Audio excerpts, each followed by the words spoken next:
Review. EO has been voted by consumers as the Reader's Digest Trusted Brand 2016 Platinum Awardee. Walang friend, walang hindi tatanong, walang hindi pwedeng hindi sagutin, walang isyong di pag-uusapan, walang kinikilig, walang aatrasan. Erwin Tulfo, punto asintado, punto asintado.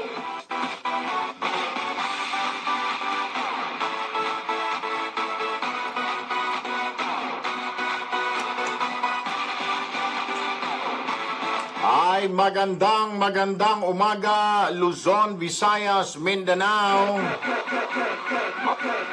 Araw po ng Huwebes, ika-8 ng Hunyo 2017. Ano man ang inyong ginagawa, saan man dako kayo naroroon, kung kayo ay mga nasasakyan na ngayon, anumang uri ng sasakyan yan, papasok sa inyong mga trabaho o mga lakad o appointment, eskwela, magandang umaga at welcome po. Sa mga nagmamaneho, sa mga may hawak na manibela, sa mga oras na ito, konting ingat po, Alright, magandang umaga din, magandang hapon, magandang gabi. Sa mga kababayan natin sa iba't ibang panig ng mundo sa mga oras na ito, mga overseas Filipino workers, good morning. And of course, syempre, mga kababayan natin na nasa lalawigan, magandang umaga din po sa inyong lahat. Anyway, mga kapatid, normal po yung ibig sabihin, yung ating pong oras ngayon, yung programa ay 2 hours po, wala pong PBA ngayon, so entonces ay alas 8 hanggang alas 10 po tayo ngayong araw na ito. At dito po sa 2 oras na ito talaga pong siksik ang ating programa ng mga issues. Mga issues na ikabubwisit ho ninyo dahil kanina pa ho ako nabubwisit. Kanina pa po ako nagagalit at maiinit ho ang ulo ko. Paulit-ulit ko po kasing pinakikinggan itong interview nitong si Senadora Risa Ontiveros doon po sa isang TV station. Paulit-ulit ko pong pinakikinggan at paulit-ulit pong sumasakit ang ulo ko at hindi ko naman alam kung saan napulot ni Senadora Ontiveros yung kanyang ideya na yung nangyari daw sa Marawi ay hindi rebellion. At hindi rin daw invasion ng mga maute. Kaya walang dahilan daw ang Pangulo para magdeklara ng martial law. Senadora Risa Ontiveros, ma'am, good morning.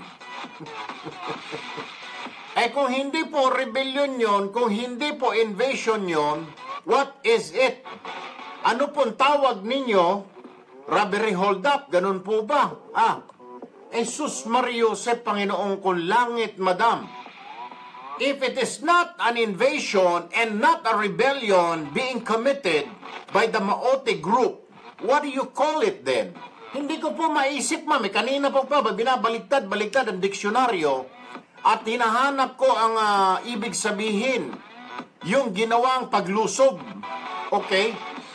Hindi po siya rebellion, hindi po siya invasion. Ano po? Kasi ito po naging basihan ni Manong Digong Duterte to declare martial law. There is rebellion in the South.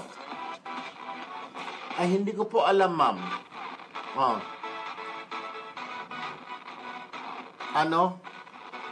Mukhang kailangan siguro, hindi ko alam, ma'am, kung alam ko pong baka kayo ho'y dahil may katabi kayo dyan o may nadaanan kayo, nagsisinghot ng marijuana, nasinghot nyo rin ho, ma'am. Ang sinasabi po ng magaling na senadora, hindi raw rebellion yun kasi hindi buong Marawi City ang nagdeklara ng rebellion. Por Diyos, por Santo, hindi, ma'am. Hindi mo kailangan ang buong sambayanan, ang buong bayan, umaklas para matawag na rebellion yon. Pag kahit isang grupo lang na ayaw nang sumunod sa gobyerno, that is what you call rebellion. Si ma'am talaga, si Ma'am Risa Ontiveros talaga. Hindi ko po alam, ma'am, kung nako, Emily Hunter, mahirap babae kasi. Ayoko namang makipag-away sa isang babae. Okay lang kung lalaki, pero Pag babae naman, baka marami magtaasan ng kilay dyan. Sabihin, bakit na pumapatol sa babae? Anyway, tutulungan na lang po natin si Senador Ontiveros na ipaliwanag sa kanya. Medyo mahina yata, ma'am. Ha? Medyo you were not able to comprehend. Ha? Mukhang mahina po yata yung inyong researcher. Ha? Kailangan pa pong mag-research na mabuti. For Diyos por Santo, hindi po rebellion kasi hindi buong Marawi City ang umaklas. Ha? Dahil ilang grupo lang. What do you call that? It's still called rebellion, ma'am. Hindi po naman po kailangan. Para po nung panahon ng Espanyol, ang Kastila ng mga lolo natin, sinabi ng mga Kastila na may rebellion. Hindi naman po buong Pilipinas na nagre-rebelde. Ha? Hindi naman po yung buong bansa nagrebelde noon. May grupo lang yung mga katipunero ang nagre-rebelde.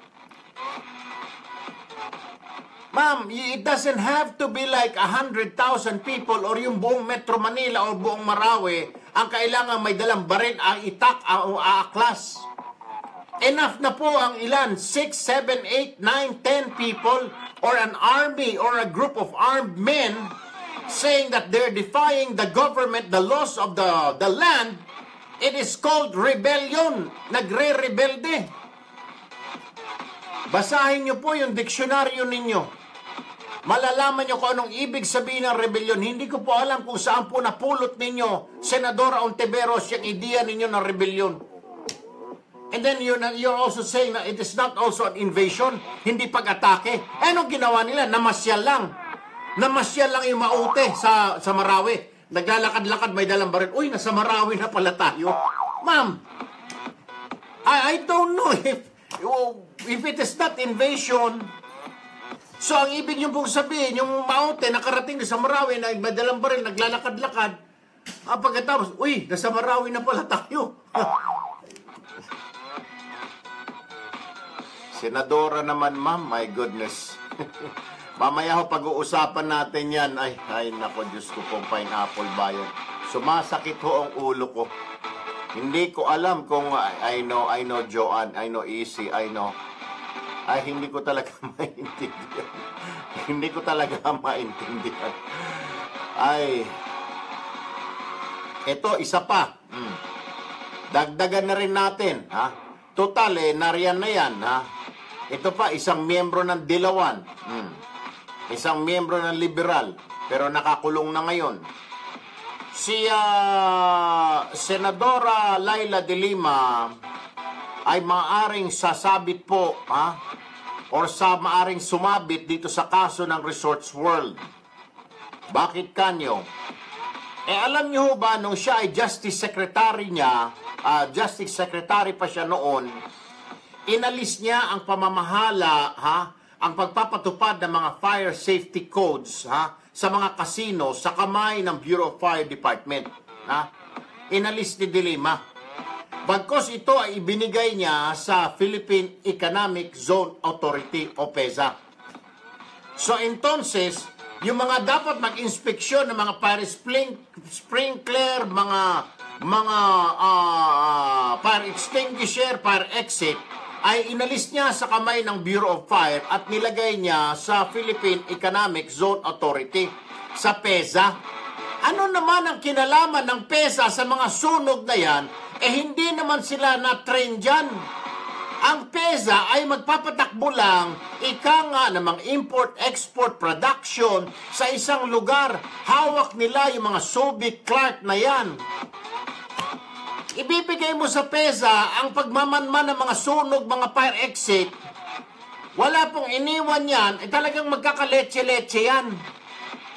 Wala pong iniwan yan, yung isang mangingisda, inalis mo sa dagat, ibinigay mo sa kanya ang trabaho na mag-araro, na magtanim ng palay, magkakaletse-letse. Or yung karpintero, gawin mong pintor, yung taga-pukpok. Anong magiging itsura ng pintura ng bahay mo?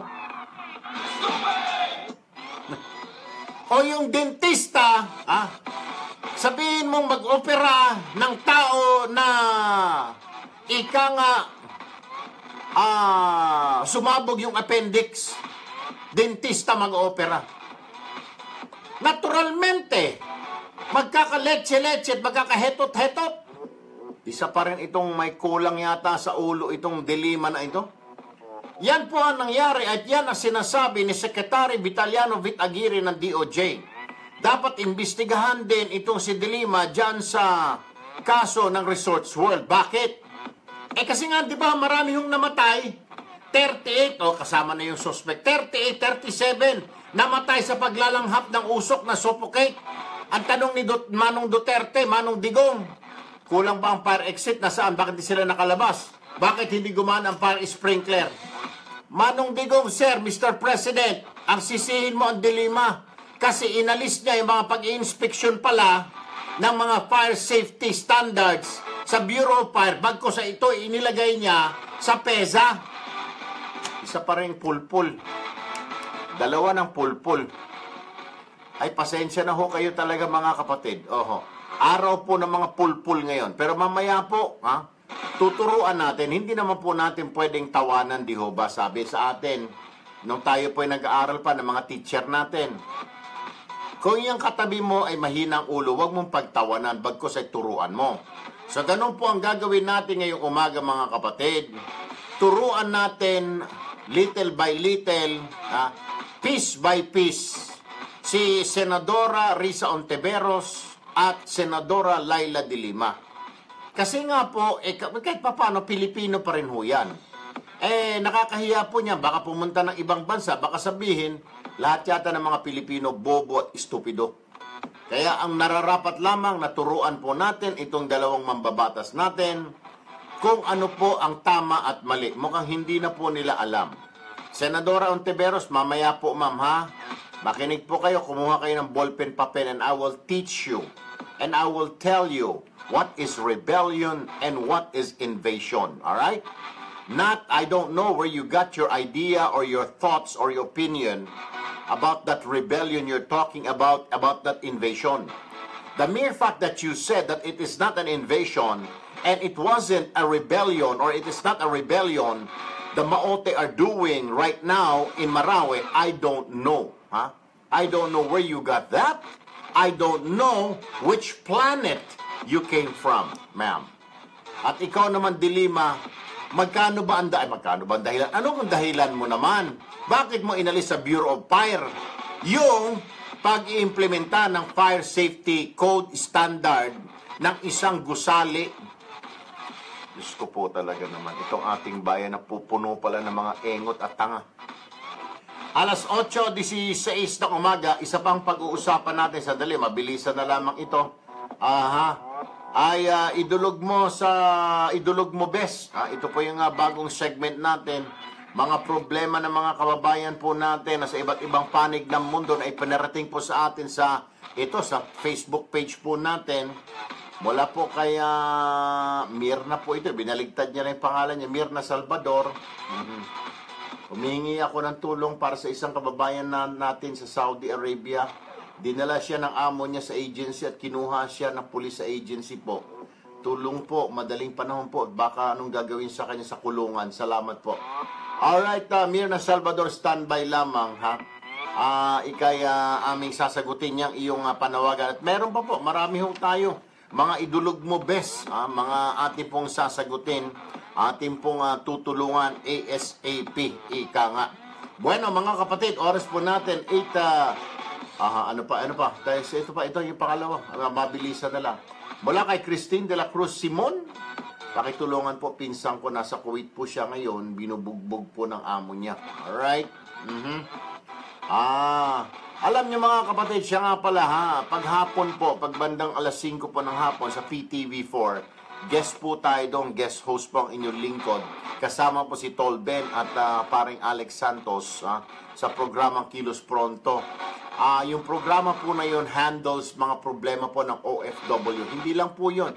Kung ano pa pong mga problema, mga abuso na mga kawalang hiyaan, pwede po ninyong idulog po doon sa Kilos Pronto. Ito mamaya siguro, IB, pwede natin dalhin na rin doon sa Kilos Pronto para matulungan sila ng grupo ni Tolben. Anyway, mga kapatid, yan po ang mga pag-uusapan natin. Tutok lamang At habang nagbe-break ho tayo, magre-research po ako. Ewan ko saan napulot ni Senadora Ontiveros na hindi raw rebellion at hindi raw invasion. Ano pong ginagawa ng maote doon? Namamasyal, ma'am. Anong ginagawa ng maote doon? Nagpapatintero. Si ma'am talaga lang. Hindi ko alam, ma'am, ikaw ay joker pala. Ikaw ay stand-up comedian. Anyway, 8:19 ang umaga dyan lamang ho kayo. Wag ho kayong bibitiw. Magbabalik po kaagad ang Punto Asintado. Magbabalik ang paborito mong programa pagkatapos ng The reason why I said na comedian si Senadora, 92.3 tignan nyo. News FM. Ang oras sa Radyo Lahat 5 kayo, ay Diyos tingin ko ng po, Bravo Food lahat Supplement tayo for alam Men. natin Ang kung anong Mexico. nangyayari dyan sa Marawi. Pero ang magiting na Senadora, hindi raw po rebellion yun. At hindi rin na invasion o pag-atake. Kung hindi po itong dalawa na ito, Senadora. Masarap ang buhay. Ewan ko. Itodo ang arangkada. Tama, Walang Maribel, palya. basta makasatsat Bravo lang. ang pagsik mo. Available at Mercury Drug. Mahalagang paalala, ang Bravo ay... Ayun ako, ito na yung dapat gamitin anong paggamot beer sa brand. pambuhay Beer sa- brand! Masarap ang buhay. Todo arangkada na walang palya. Bravo Food Supplement for Men. Ay Ang nako, Mexico, Perla. mabibili Sinabi sa mo pa, Mercury Army Drug Recarte. nationwide. Panatilihing masaya ang Sipot. pagtitibang, ang paglalaro sa Mali kasino daw. ay para sa Ang edad kontensyo, 21 kaya niya pa nasabi lang. ho yun, mga kapatid. Wala raw dahilan si Manong Digong na magdeklara ng martial law. Kasi nga raw, hindi raw rebellion ang ginagawa ng maute. Kasi raw, hindi raw invasion yung ginawa. Kaya wala raw karapatan. I freaking don't know. So, ibig sabihin, yung bumoto ng mga senador na kasama niya, I think 16 ba yun? O 12? 18. Bumoto na pabor sa martial law. Naniniwala sila na rebellion yun. Ibig nyo sabihin, mga bobo yun at tanga ng mga senador. IB, ilan ba yung bumoto pabor doon sa martial law? IB, ilan yung bumoto? Ibig ba ninyo sabihin, yung mga kasamahan ninyong 16 o 18, bumoto na pabor sila sa martial law? Mga tanga? Paalala po sa publiko, ang PCSO ay walang Ang ibig niyo pong sabihin, yung majority ng Kongreso, 200 po yun, mahigit, ay mga tanga rin. Pagkita ng pangalan o logo at larawan ng PCSO. Mukhang may problema ay po, peke. ma'am. Ang official website address ng PCSO It is not a ay rebellion, it is not www.pcso.gov.ph. an invasion. Mabuting balita para sa mga calamity at disaster victims. Sandali Meron lang. ba kayong SSS salary loan na di Basahin ko lang mabayaran? dito sa May SSS Loan Restructuring mga talata. Program. Ito ay tulong ng SSS upang pagbayad ng loans ay simple, mas magaan at kayang-kaya. Pag loans ay bayad, pribilehyo at benepisyo ay muling maaasahan sa muling pangangailangan. Mag-SSS Loan Restructuring Program. Ito ay hanggang April 27, 2017. Makipag-ugnayan sa mga SSS branches or visit www.sss.gov.ph. Tuluyang sipag, sigilang ang sikap, parang gin kapitan sa inuman. Ito nga po mga kapatid, ito po ang sabi ng Google. Ang sabi po ng Google, yung definisyon ng Google sa rebellion ay, it is an act of violent or open resistance to an established government or ruler. Ibig sabihin po sa Tagalog, ang isang kilos na bayolente at bukas na paglabag sa mga utos ng gobyerno. Ang programa dito sa Radyo 5. Ano ba bang kailangan mong definition? Action! That's what I want to hear. Gusto definition ni Senador Ontiveros. Punto Asintado. Alright, dire-diretso tayo mga kapatid, habang tinatawagan po natin ang Armed Forces. Marami pong issues dyan, malapit-lapit na po sa 200 ang namamatay po dyan sa Marawi sa halos mahigit 2 linggo na pong bakbakan sa pagitan ng Maute at saka ng mga militar, mga kapatid. Pero balikan lang po natin, baka nakalimutan ko kung anong diksyonaryo ang hawak ni Senadora Risa Ontiveros sa sinabi niyang hindi raw rebellion yung ginagawa ng Maute ngayon, lalong hindi raw po ito invasion. Senadora, ma'am, sa huling basa ko dito po sa definition ng rebellion in English, ang rebellion ay isang noun, ma'am, an act of violent or open resistance to an established government or ruler. the action or process of resisting authority, control, or convention. Ibig pong sabihin, ma'am, sa Tagalog, in Tagalog, Senadora, ang rebellion daw ay isang kilos, isang violenteng kilos, at bukas o lantarang hindi pagsunod sa gobyerno o sa mga namamahala ng isang bansa. Yan po ang tinatawag na rebellion. Hindi naman po siya, ano naman yan? Arlene Diaz na naman, umiiyak na naman si Sharon. Paano naman napasok si Sharon Cuneta dito, Arlene Diaz? Tirada mo talaga, nangintriga pa ito. Anyway, mga kapatid, eto na po tayo. Dito muna tayo sa Marawi,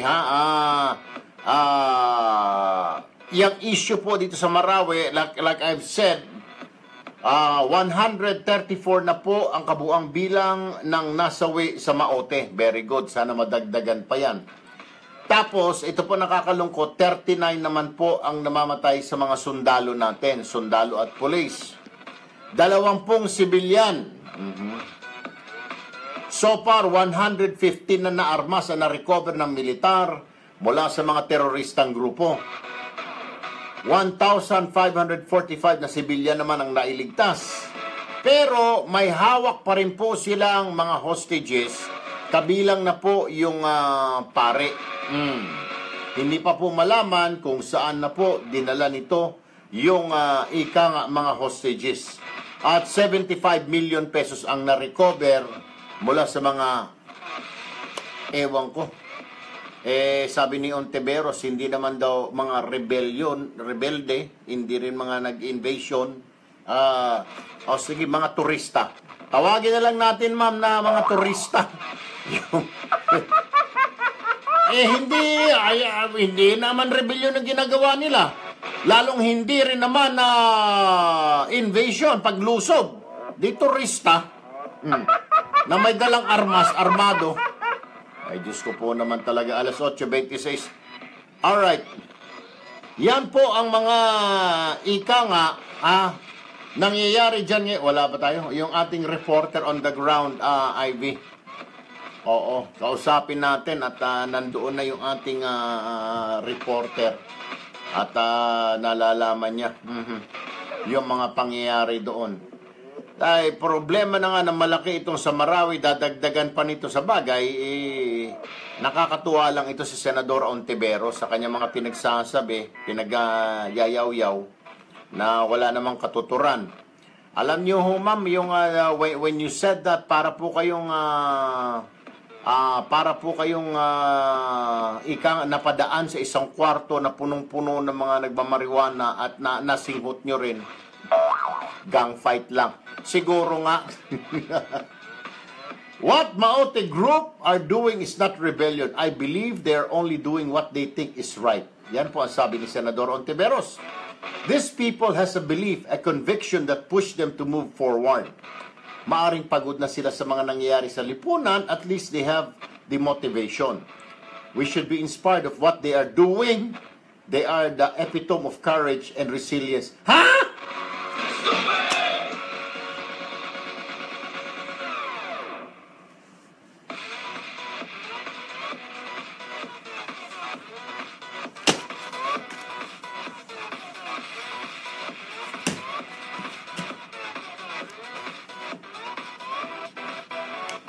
Pasensya na ho kayo mga kapatid, Hindi ko mapigilan. Gusto ko nang sambunutan yung ulo ko.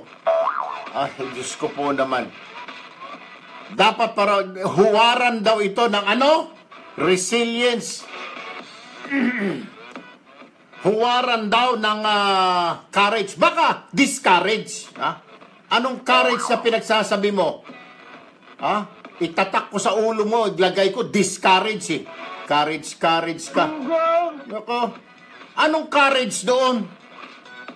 Baka discourage. Marami ako nakikita dyan. Lagyan ko ng dis sa unahan para discourage.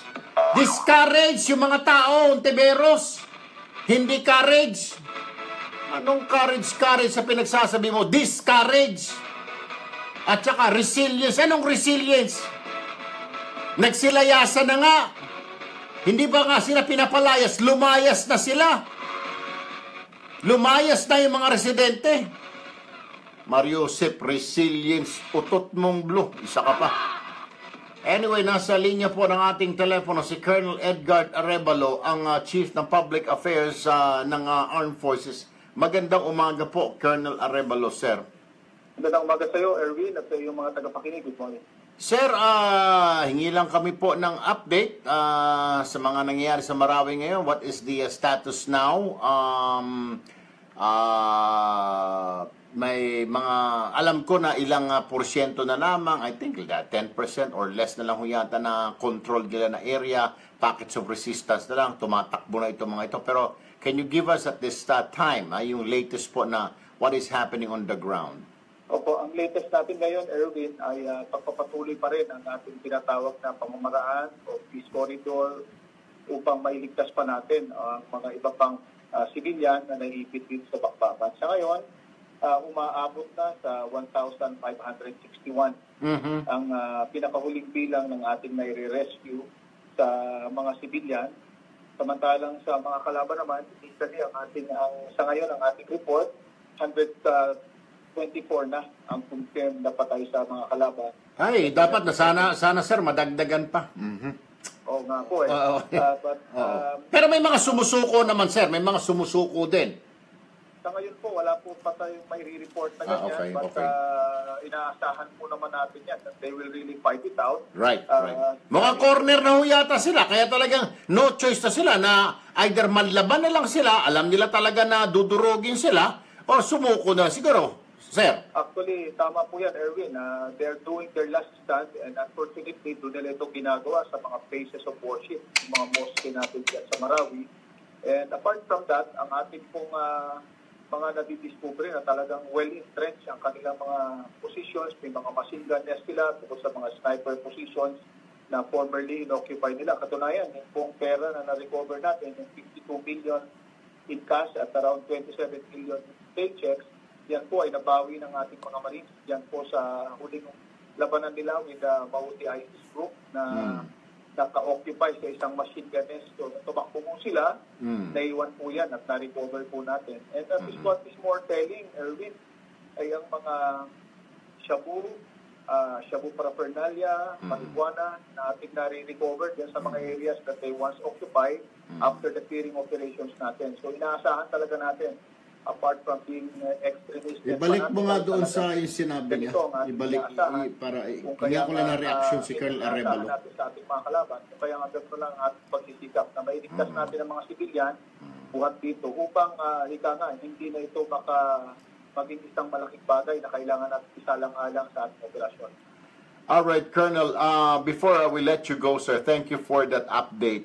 Hingin ko lang po ang inyong opinion, personal opinion niyo lang po, not as a member of the armed forces, but as a member, as an individual, as a Filipino citizen. Ano po? Reaction niyo lamang po dito sa comment ni Senadora Risa Ontiveros recently sa isang TV interview. And what she said was, what Maote Group are doing is not rebellion. I believe they're only doing what they think is right. These people has a belief, a conviction that push them to move forward.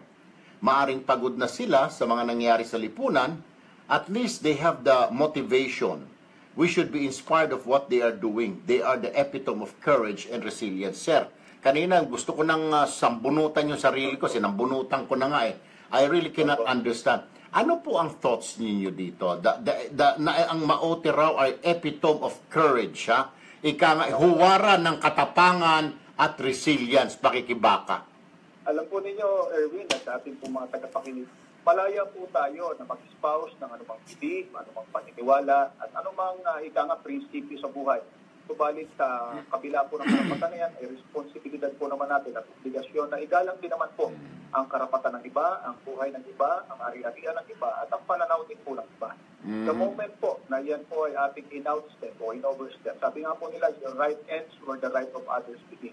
So kung ayan man po ay nung grupo, fanatical group, extremist group, o magprinsipyong grupo, ang punto po dyan, the moment that you started killing other people, the moment that you start burning and piluhin yan pong ating mga property ng ating mga kababayan. Yan po ay malinaw na paglabag sa batas, malinaw po sa paglabag sa batas, at kailangan po natin lapatan ang karampatang hakbang ng ayusin sa batas.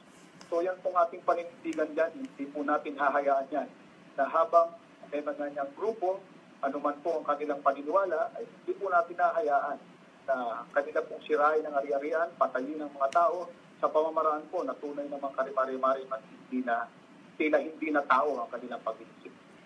Colonel Edgar Arevalo, very well said, sir. And yan din po ang pananaw, hindi lang po ninyo, hindi lang po ni Erwin Tulfo, kundi ang buong sambayanan, united in one in thinking, dyan po sa sinabi nyo. Maraming salamat, sir. Continuously, our prayers, parating nyo po sa mga sundalo natin na we are praying for the safety of our troops, our policemen, people of the first responders in that area, na sana po makabalik sila sa kanilang pamilya, mahinahon at in one piece, Colonel. Tell them that the nation is praying for them. Makararating, Erwin, makakarating ang inyong sinabi na yan. Nakakatabang puso po yan. Malaking inspirasyon sa inyong mga sundalo at security forces sapagkat sa panahon po ngayon, kailangan po natin yan. Maraming salamat po. Magandang umaga. Alam niyo, itong kaibigan ko talaga si... Oy, paring Elmer ng Cherry Loom, thank you. Ay, nako. Yung comment easy lang, paring Erwin. Ay, thank you, paring Elmer, ha. Ay, mga kapatid, kung gusto po ninyo ng mga medyo matibay-tibay ni Hero, pang matagalan, Cherry Loom po, ha. Sa mga bubong ho ninyo. Matibay po yan, talagang world class. Anyway, alas 8:35 na po ng umaga. Hindi pa ho tayo tapos dito, mga kapatid. Ano po, talaga naman hong pasensya na ho kayo kung gusot-gusot na tuloy yung buko, engineer. Paano nga naman, sa totoo lang po, yung mga nakikinig po sa radyo, sinambunutan ko na ho yung sarili ko. Kalain mo ba na? Ibalik mo yung sinabi ni Senadora. Tagalogin ko na lang. Ano po?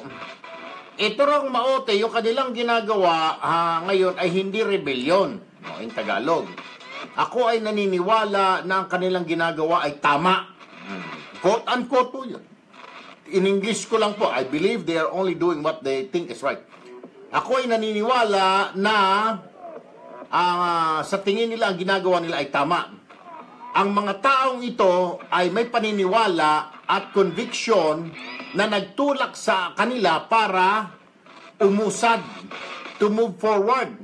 Maaring pagod na sila sa mga nangyari sa lipunan, at least meron silang motivation na dapat tayong ma-inspire dahil yung kanilang ginagawa, at pwede nating tularan ang kanilang katapangan at resilience, pakikibaka, kontra ay yung resilience, yung pagiging matatag.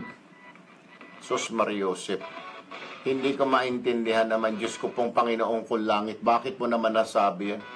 Alam mo, kung tatay kita, iha, ay alam mo na mangyayari, mag-asawang sampal ang inabot mo sa akin, magsasalita-salita ka, and you think you are in the government, and you think, and you say like that? Anong klase kang mambabatas? Oy, Senador Ontiveros, pinapasweldohan kita. Pinapasweldohan ka ni Merly Coronado. Pinapasweldohan ka ni Alan Duterte. Pinapasweldohan ka ni Bing T. At ng marami pang iba, ni Michelle Gargar, ni Eva Pante, ni Chona Abarico. Pinapasweldohan ka naming lahat. At yan ang trabaho mo? Parang kinakampihan mo pa yung lintik na maute. Mahiyak sa balat mo. Kung ayaw mo na dyan maging senador at ayaw mo na maging miyembro ng gobyerno, lumayas ka dyan sa Senado. Kumuha ka ng armas. Gusto mo, bigyan kita ng armas. Bigyan kita ng paltik galing Danau. At pumunta ka roon sa Mindanao, tumulong ka sa maute. Putragis na ginagawa mo. Pasensya na ho kayo, mga kapatid. Di ako ganito klase magsalita pagka babae hong kaharap ko. Pero at this point, nasa gobyerno ka, and how can you talk like that, telling the nation, you look at maote that they are not bad people, na hindi sila masamang tao? What in the... Mamaya ka. Oh. Oy, ihanda mo nga yung calci block ko dyan at saka tubig na malamig, engineer. 8:38 ng umaga, sandali lang po. Commercial ho muna tayo. Break time, sandali lang. Magbabalik ang paborito mong programa pagkatapos ng ilang paalala. Hindi ho ba? Radyo 5. Pinapasweldohan natin itong lintik na ito. Araw-araw, libo-libo ang premyo. Sweldado con todo, opisina. Pagkatapos magsasalita ng ganon, ang anak ng baka na pupurihin pa ang putang inang maute. Samantalang putang ina 39 na sundalo ang patay. 20 sibilyan. At sasabing tularan natin ang kanilang katapangan, ang kanilang courage. Discourage ako, punyeta. Hindi courage ang tawag doon. Discourage.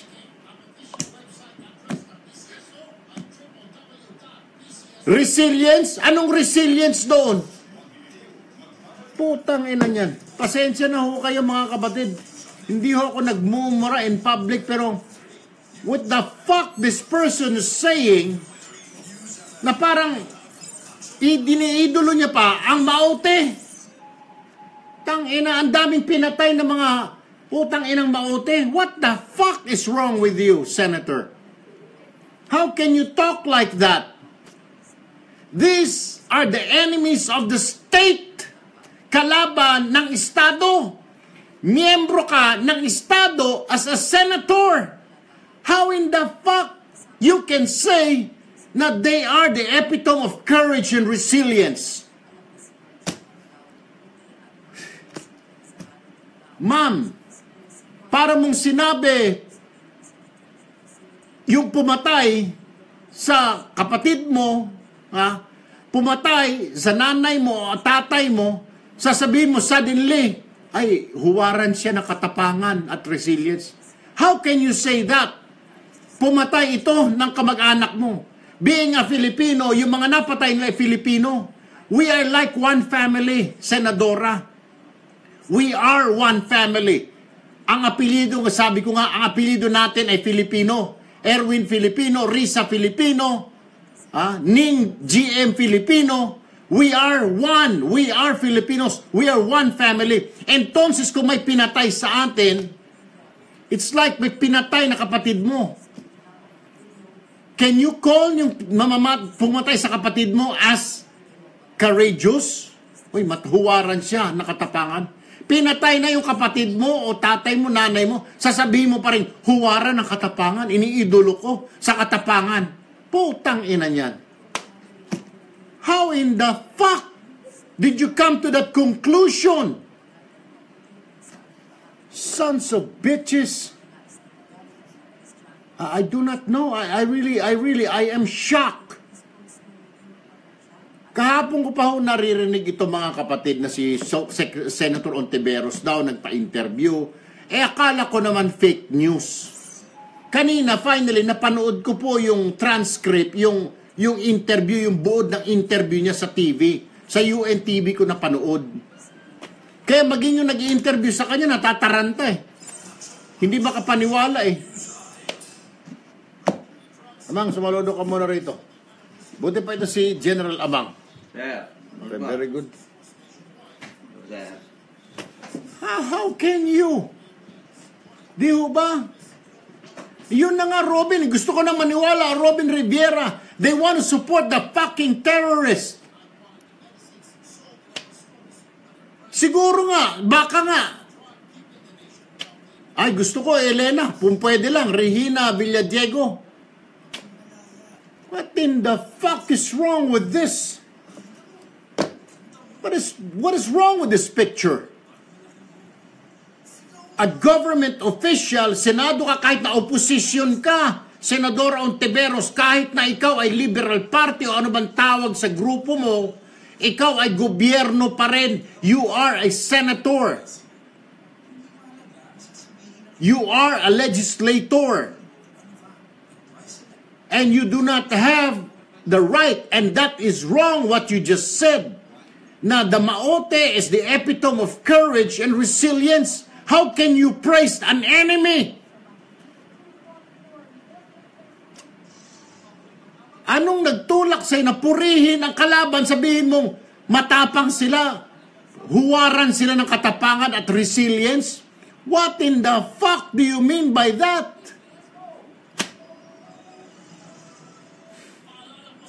Siguro nga, Rovic, I don't wanna say it. Siguro nga, supporter sila ng punyetang Maote. Siguro nga. Sir, thank you sa prompter. 2 hours ago nag-post na si Risa, disclaimer niya. Ano sabi niya? Fake news. Eh, Pero may kumukontra, sir, ng mga nakapanood, nakapakinig ng ano. Ano sabi? Papapasa namin sa iyo. Sige nga.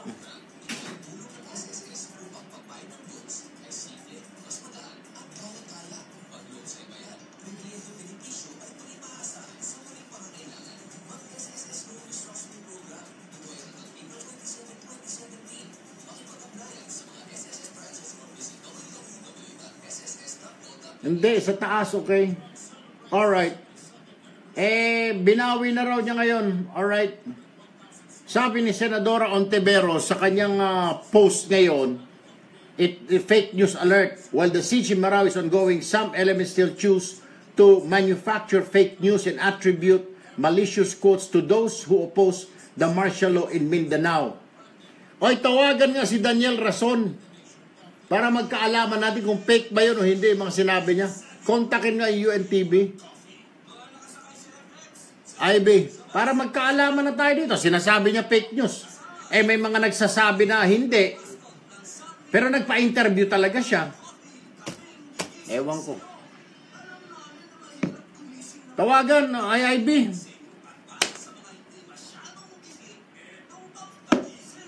Kasi, the mere fact, the reason why I'm angry, mga kapatid, is government official, you can say that.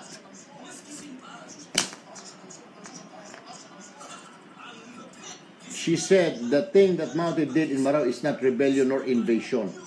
Nasi Isan, napanood din ni Nasi Isan. Ha? Sabi ni Love Sason, she just explained what technicalities in the Constitution.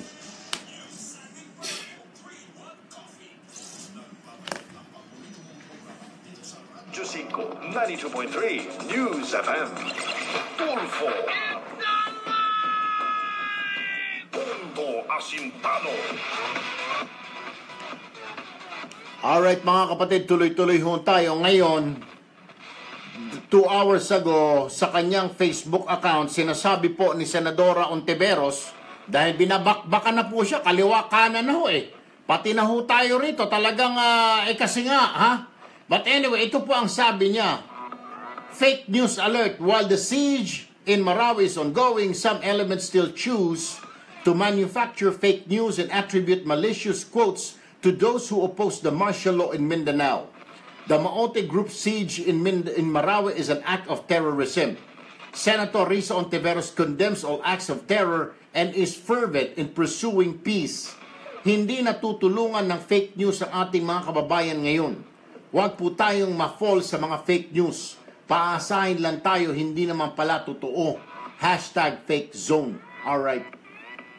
Tapos pero ang sabi naman po dito ng mga nakapanood, nakapadinig, ako rin ho napanood ko, ang sinasabi nga niya ay hindi raw rebellion at hindi rin ay invasion ang ginawa. May nagsasabi, may ito po, sari-sari naman akong reaksyon dito Si Nasi Isan, I saw her interview and she literally means the same thing. She said, the thing that Maote did in Marawi is not rebellion nor invasion.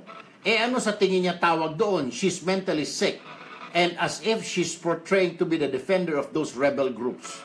O si Nasi Isan yan. Sabi naman ni J. Paul Gonzales, I saw the interview. It was clear, so anong fake doon? Gusto mo lang mangyari sa Pilipinas ang nangyari sa Syria. Buisit kang senadora ka kung hindi totoong namumugot ng ulo ang Maote at ISIS.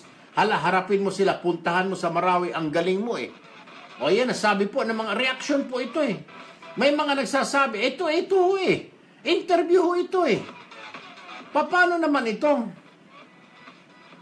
Paano naman ito matatanggi? Lumabas na ito, na YouTube na lumabas na ito sa UNTV. Ngayon sinasabi niya, hindi siya sinabi. Anong nangyari doon, ma'am? So nilip-sync ka. How do you explain that? I saw it also. Napakagaling naman niya. Kung fake news mo ito, napakagaling at high-tech na. Napapalitan na parang telenovela, parang Korean novela na yung napapanood natin. Ay, Diyos ko po namang Pineapple Bayan, oo. Pero ma'am, whether sinabi mo nga yan ngayon, binabawi mo, sinasabi mo galit ka sa terorismo, yung sinabi mo, the mere fact na ngangalandakan mo, and I'm sure, and I really know, you said, na what Maote did is not rebellion or what they are doing is not rebellion nor invasion. Kung hindi po rebellion at invasion, ano po ito? Kasi ang paliwanag po ni Senadora Ontiveros sa kanyang interview sa TV, wala raw, hindi dapat daw kailangan mag-martial law ni Manong Digong Duterte dahil yung ginawa ng Maote ay hindi rebellion at hindi rin daw ito invasion. Kung hindi rebellion at invasion, anong tawag mo doon? ENGOT. Mariosep. Ang tawag ko doon, engot. Ano pa ba yun? Pasensya na ho talaga mga kapatid. I really ask your forgiveness, your apologies ho. Pero hindi ka ba mabubwisit doon? Kaya marami nakakapanood, na-shock sila. At ang tapos ngayon, babawiin nyo, sasabihin nyo na hindi. Mamaya-maya kukuha ho tayo ang reaksyon na sa palasyo at reaksyon po ng ilang mga political analyst dito. IB ha.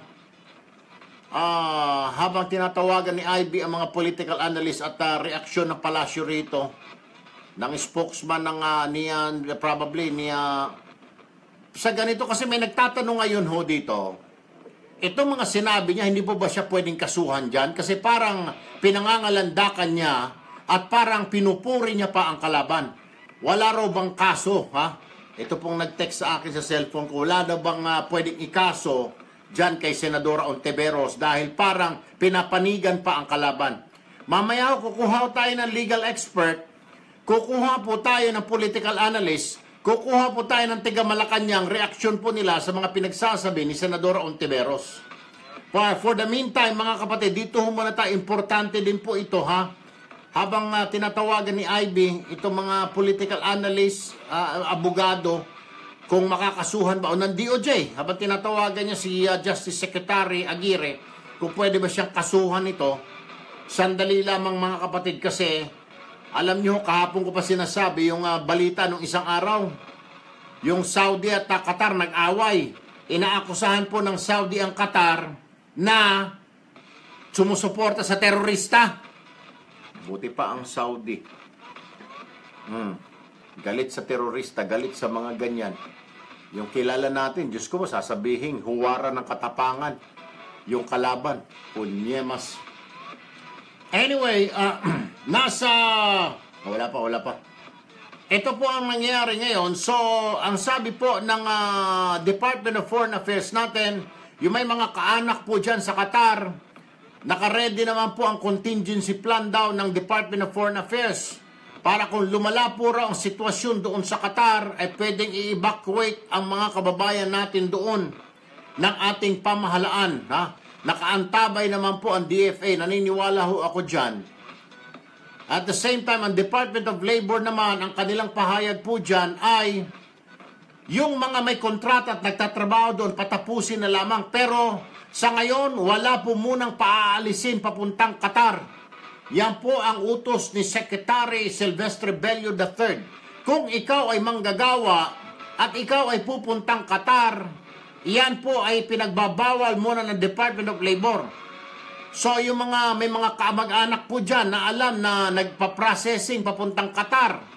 Yung mga inaalok ngayon ng mga DH, domestic helper, ano ba dyan, engineer, kung ano man trabaho dyan, driver.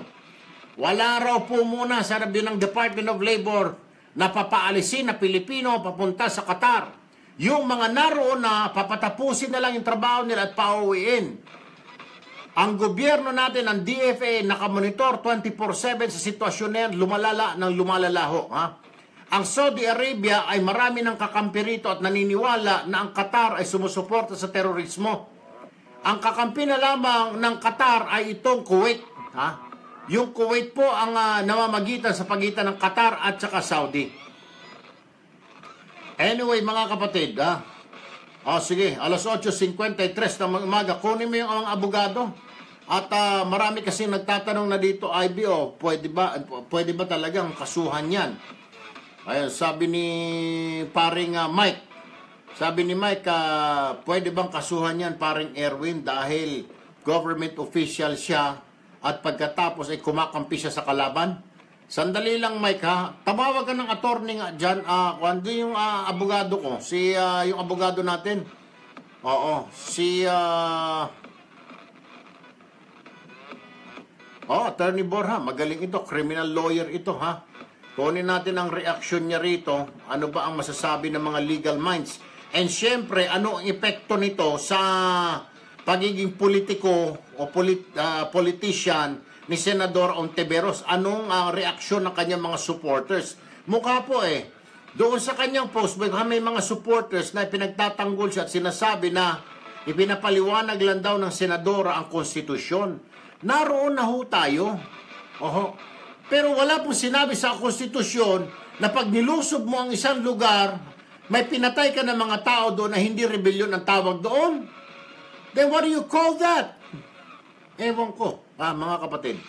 Talagang hindi ko po talaga maintindihan sa mga oras na ito at pinipilit ko po, naghahanap po ako ng mga English-Tagalog na translation ng mga kapatid ng ibig sabihin ng rebellion para naman maintindihan ng mga kababayan natin. Baka napakalalim kasi ng when you say rebellion, English yun Okay, what is rebellion in Tagalog? Tatagalogin na ho natin.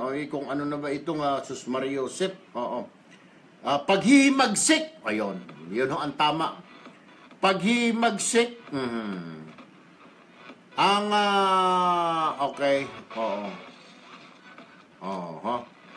Sabi nito ay paghihimagsik. Ang himagsikan o paghihimagsik. Alright. So, entonces, okay. Suway. Paghimagsik, pagsuway. Ito, Mario Josep naman. Ito, malinaw pa sa sikat ng araw ang ibig sabihin. Nako, hindi ko ho alam kung anong saan naman nakuha ni Senadora Ontiveros yung kanyang pinupunto na yung nangyari sa Marawi ay hindi rebellion, hindi invasion. Nagawa-gawa lang ni Manong Digong yung pagdideklara ng martial law. Ay nako, Bongjong, Cesar, Marvin Yu. I agree with you, Marvin Yu at Joanne Dalumpines. Zella Gay, Diyos ko po naman talaga. Ay nako, talagang maha-high blood ka rito. Hindi lang po yan, sinasabi nga niya raw fake news sa kanyang Facebook account. Baka yung Facebook niya ay fake din. Kasi fake news daw. Huwag daw maniwala. Pero malinaw po malinaw yung video. Mahahalata naman ho natin kung kayo ay nanonood kung yung video ay in-splice lang, pinagkabit-kabit, pinagdugtong-dugtong. Dahil hindi po tutugma yung buka ng bibig doon sa mga sinasabi. Pero tugmang-tugma ho nireview ko ho na nireview, tinitignan ko. Tugma naman ho Kaya paano ho naging fake news yun? Ano na ba ang gusto natin kasi nag-interview po. Ito na. Ito mga kapatid, makinig ho kayo ha. Abogado po itong kakausapin natin. Isa pong batikan na abogado. Dati po itong miyembro, dati po siyang Metrocom at miyembro ng PNP. Ngayon po ay retired na at ngayon ay nag-aabogado po, lawyer po siya. Constitutional and criminal law ang kanyang expertise. Magandang umaga po, Attorney Nelson Borja, sir. Magandang umaga, Erwin. Mabuhay kayo. Apo, live ho tayo sa Radyo 5, sir. Live ho tayo sa Facebook, Attorney. Matanong ko lamang, napanood nyo na po ba or nabasa nyo na, nakita ninyo sa Facebook yung interview ni Senadora Ontiveros sa UNTV na what she's saying that what happened in Marawi and what the Maute did in Marawi is not rebellion nor an invasion, Attorney. Ang tanong ng mga kababayan natin, wala ba mga criminal liabilities, lalo na pag government official ka, parang you are siding with the enemy? Well, merong yan. Repercussion. Unang-una, let us put this way, Unang-una, huwag yan muna pangunahan. Dahil yan ay merong petition sa Korte Suprema ngayon na kine-question yung declaration of martial law. To my mind, there is a legal basis for the President to declare martial law.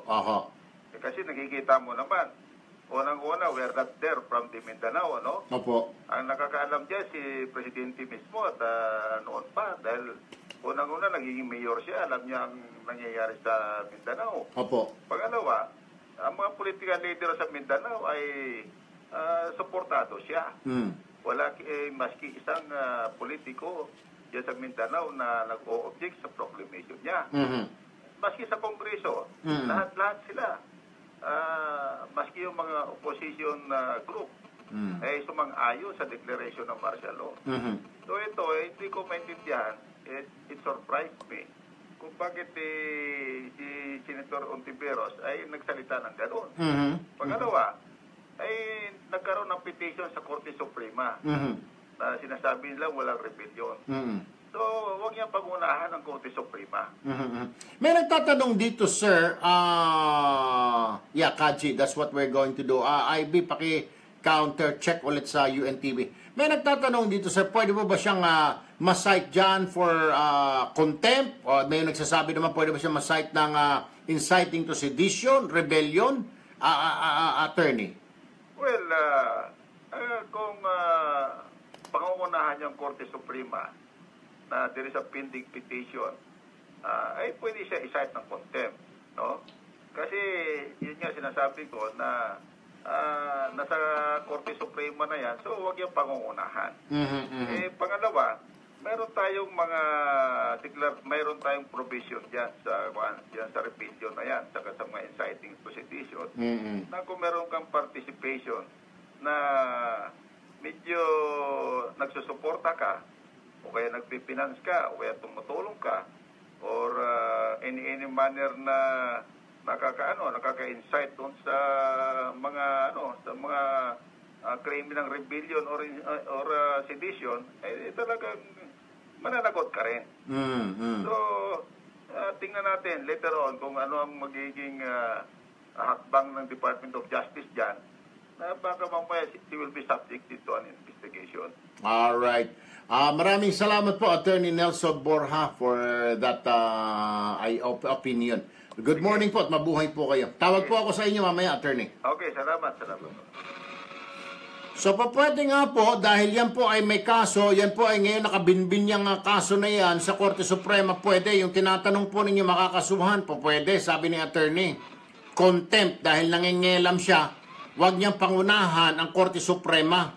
Kasi lumalabas sa sinasabi sa interview, wala rong karapatan na ang Pangulo magdeklara ng martial law. Doon nga niya po na ipasok. Dahil hindi naman daw po rebellion yan at hindi naman po yan invasion na ginawa ng Maute.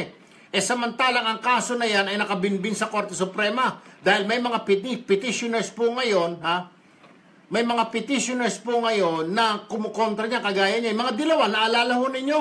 Yung sinasabing kurikong, Magnificent Seven, sa Kongreso. Sila po yun. Ay, nako. Nag-file sila na pinapawalang bisa sa Senado, ay sa Supreme Court, yung martial law na dineklara ni Manong Digong. Pero talo nga ho may tama kayo dyan mga kapatid. Iwas na lang, relax na lang. Kasi may pumapasok ko dito sa ating Facebook na mga dilawan ho yata ito. Ariel Bautista. Ikaw naman, sir, talagang isa ka pang engot. Isa ka pang tanga patulad ng amo mo. Nag-a-agree po itong Ariel Bautista na hindi raw invasion, hindi rin rebellion na nangyari. Hoy, Mr. Bautista, kung engot ka, wag mo nga hawaan itong mga nakikinig sa atin at nanonood. Dahil itong mga nakikinig nanonood sa atin sa Facebook ay hindi mga engot at hindi tanga. 9:03 ng umaga. Ay nako. Sample pa lamang po yan. Ha? Isa po lamang po. Meron pa ho mamaya susunod. Isa rin pong nakadilaw din ho. Ha? Kung bakit naman inalis po sa Bureau of Fire Protection. Hindi raw dapat ang Bureau of Fire Protection mag-i-implement ng fire safety codes and regulation sa mga kasino. Bagkus dapat daw ito ay ibigay sa Philippine Economic Zone Authority. Saan ka naman nakakita na PEZA, Philippine Economic Zone Authority? May nakalagay ba? Philippine Economic Zone Fire Department Authority? Wala naman ha? Ay hindi ko maintindihan kung bakit itong si Senadora De Lima na nooy Justice Secretary inalis sa Bureau of Fire ang pag-i-implement ng mga pag-i-inspeksyon ng mga fire safety standards, fire code sa mga iba't ibang kasino sa ating bayan. At ang ginawa ni Justice Secretary De Lima noon ay inilipat sa PEZA. Ang tanong bakit? Ayun, kasama po dyan, yung Resorts World. Kaya ayun, 37 ang namatay, 37 ang namatay dahil na-suffocate dahil walang fire exit. Kulang yata. Dahil hindi gumana ang fire sprinkler, nasunog yung ilan doon. Kasi nga naman, hindi naman trabaho ng PEZA De Lima ang mag-inspeksyon ng mga fire exit na yan. Ewan ko sa'yo kung bakit mo naman ibinigay sa PEZA yan. Trabaho yan ang Bureau of Fire. Isa ka pang engot. 9:05 ng umaga, dyan lamang ho kayo mga kapatid. Huwag ho kayong bibitiw. Ang programang ito ay inihatid sa inyo ng EO Executive Optical. If you love your eyes, come visit EO Executive Optical for expert eye care. Balikan mo natin. Huwag nyo nang pansinin yung Ariel Bautista. Nagpapansin lang yung EO Diputa na yan. Kung talagang matapang ka, Ariel Bautista, pumunta ka nga sa TV5. Kung talaga matapang ka lang, baka hindi mga totoong pangalan yan. Baka may pangalan mo, Tariring Bautista ka. But anyway, mga kapatid, my point is, what I am driving is, yung itong sa Resorts World, pwede pong sumabit na naman dito si De Lima, patong-patong na ang kaso ng babaeng ito. Inalis niya kasi nung siya ang Justice Secretary pa, inalis niya yung pag-i-inspeksyon, pag-i-implement ng fire code sa mga kasino sa Bureau of Fire. Bagkus inilipat niya ito sa PEZA, sa Philippine Economic Zone Authority. Game responsibly.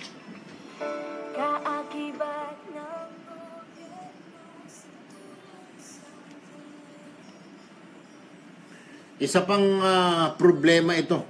Isa pang miyembro na medyo engot-engot. Diyos ko po. Ayun na nga, Mia Mori. Huwag mo nang pansinin, Mary Joy. Hindi ko na pinapansin. Gusto lang magpasikat nung Bautista na yan. Pero tanga din yan. Anyway, ang punto ko lamang, paano nga, di ho ba? Kayo, hindi ho kayo Justice Secretary, hindi naman kayo nag-aral ng batas, pero alam nyo, di ba?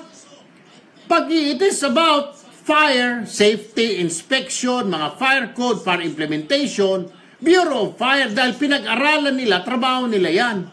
Bakit mo ibibigay sa Philippine Economic Zone Authority, PEZA? PEZA, ang alam lang niyan ay tungkol sa mga economic zone, mga factory, industry, mga tulad ng Subic, Clark, mga Cavite Economic Zone, Bataan Economic Zone. Yan ang papel nila. Pero wala silang kinalaman sa Fire Safety Code. Hindi ko alam kung bakit, Diyos ko po. I don't know.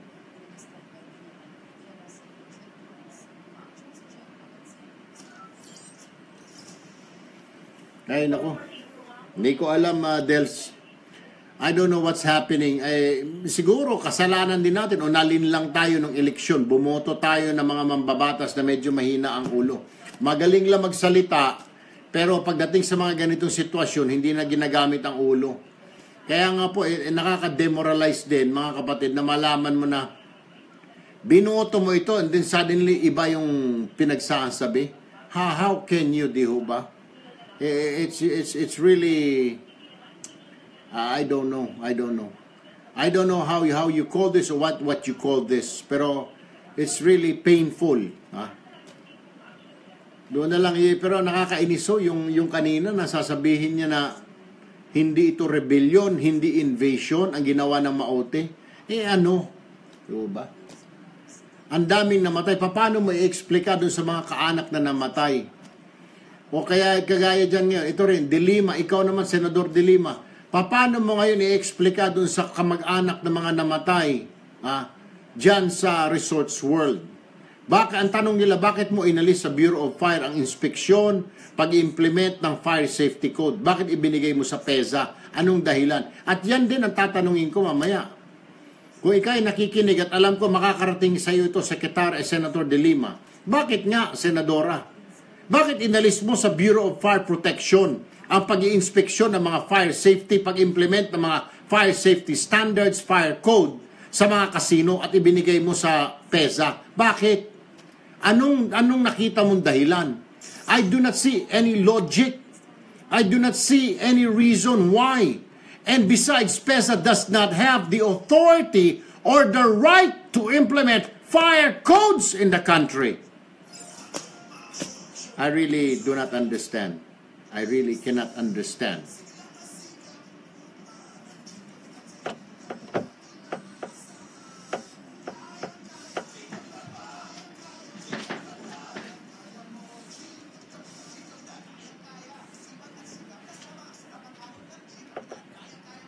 Drink responsibly.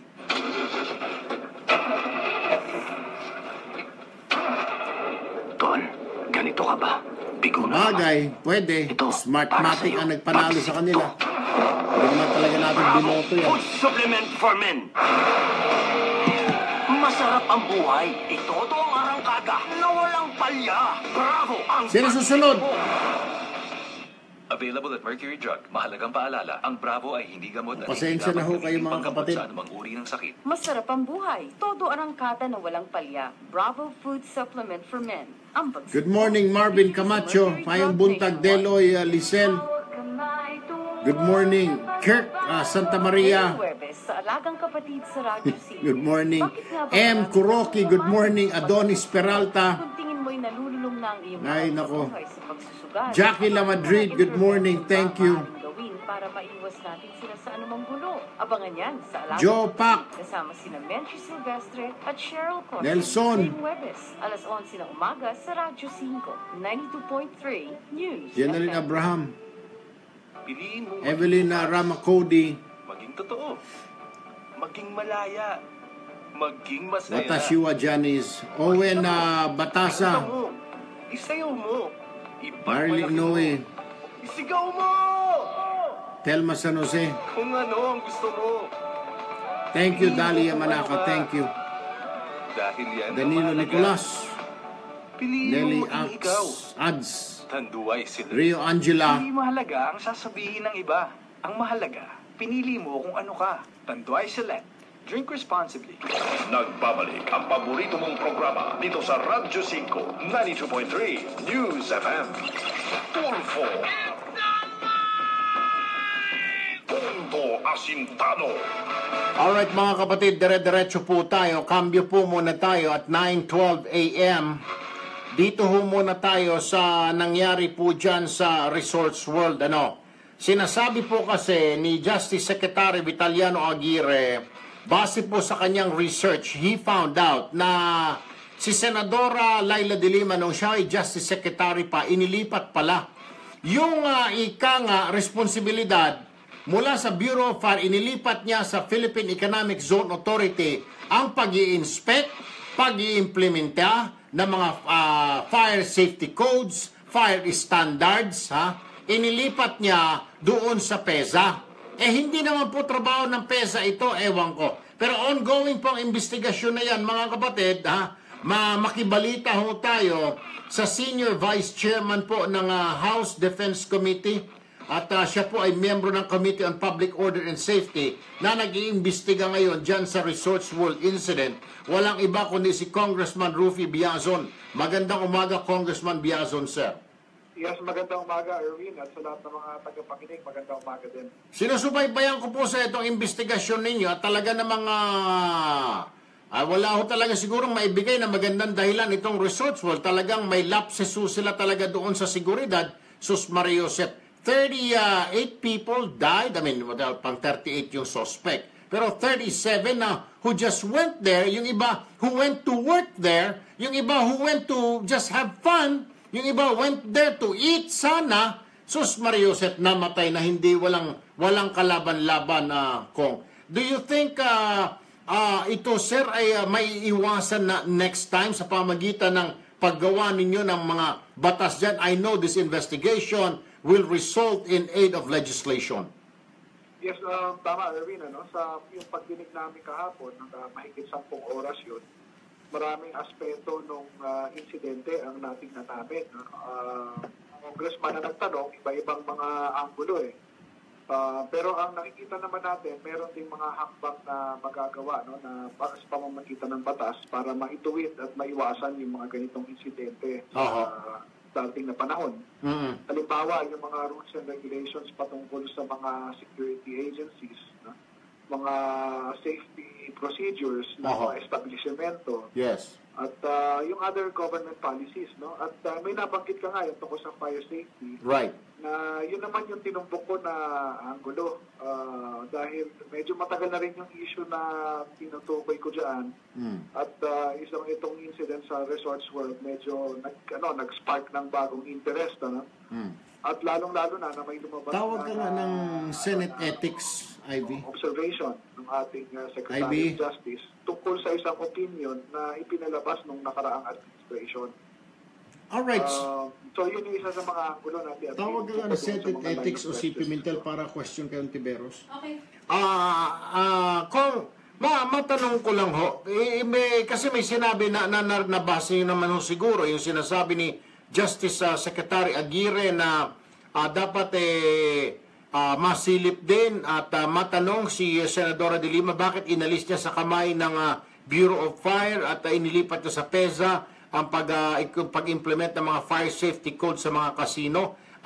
Will there be a chance, sir, na ipapatawag din si Senadora de Lima para tanungin ninyo siya personal bakit niya inalis ito sa BFP?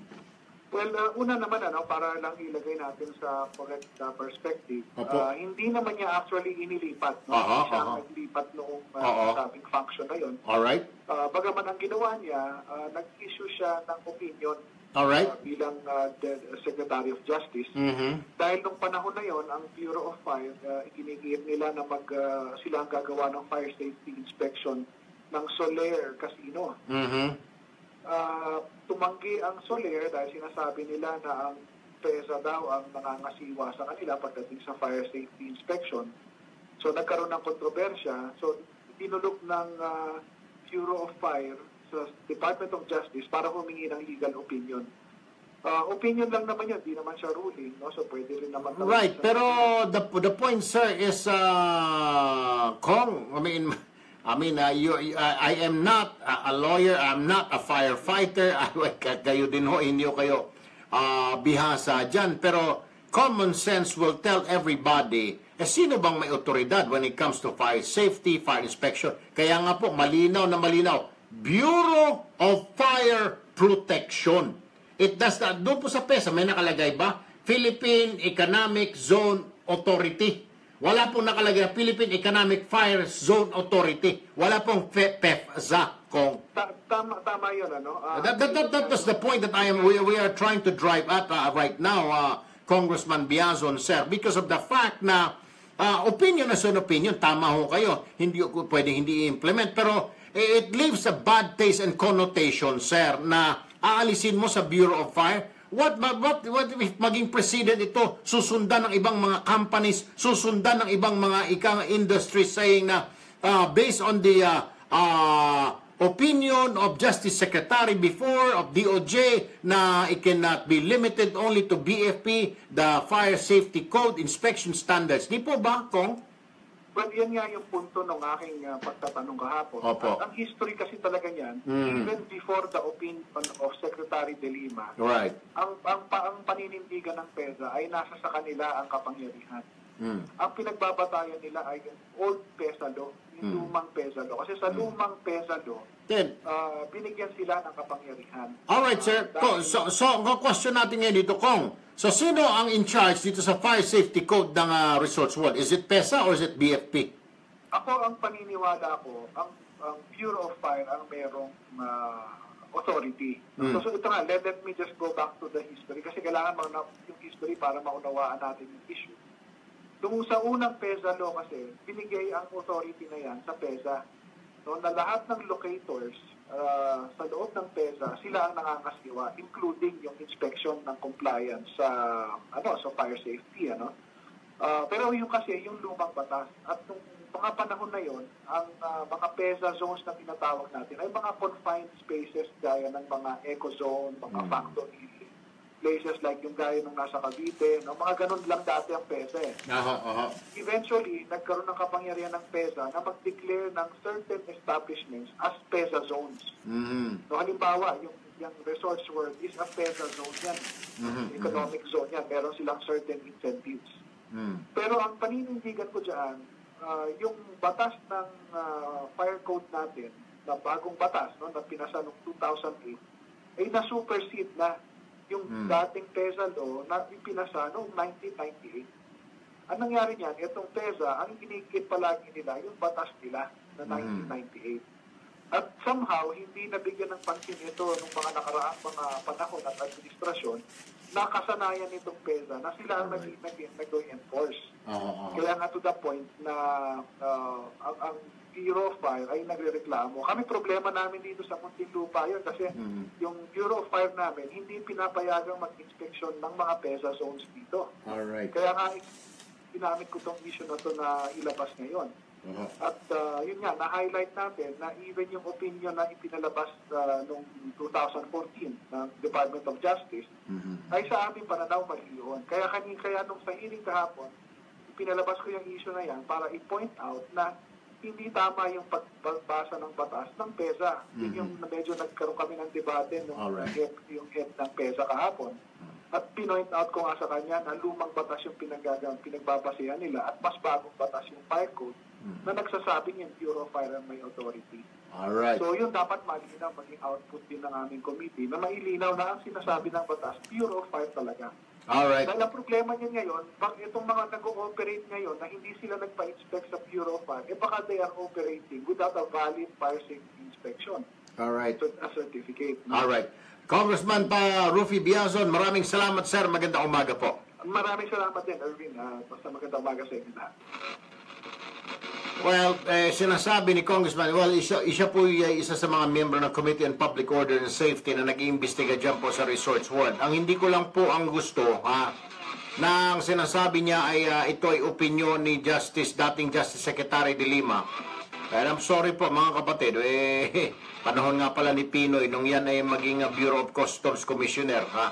Liberal din po yan si Rufy Biazon. But anyway, mga kapatid, ang punto ko lamang ho dito, opinion is an opinion. Sabi nga ni Congressman, opinion lang naman yun. Oo nga, pero ang problema,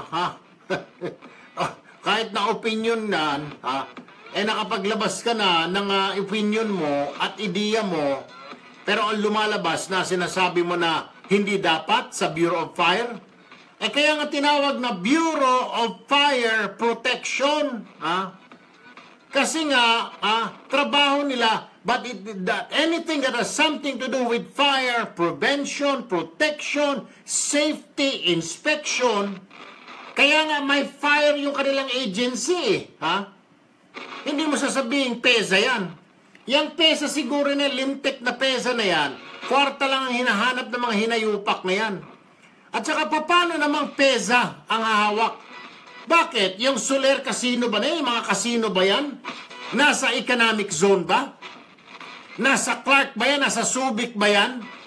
Pwede siguro kung nasa loob kayo ng mga economic zone, pero nasa Metro Manila kayo, Resorts World, Soler, Okada, You are here in Metro Manila. You are not inside the economic zone. Ito dapat ang reviewin din ng Philippine Amusement and Gaming Corporation. Tumawag ka nga din ka muna kay Chairman Andrea Domingo ng PAGCOR kasi sila yung nag-check din nag-a-approve sa mga lisensya ng mga kasino na ito. Kung tama ba na ang PEZA ang magbigay ng mga implement ng fire safety? Ayan, nagkaletse-letse tuloy.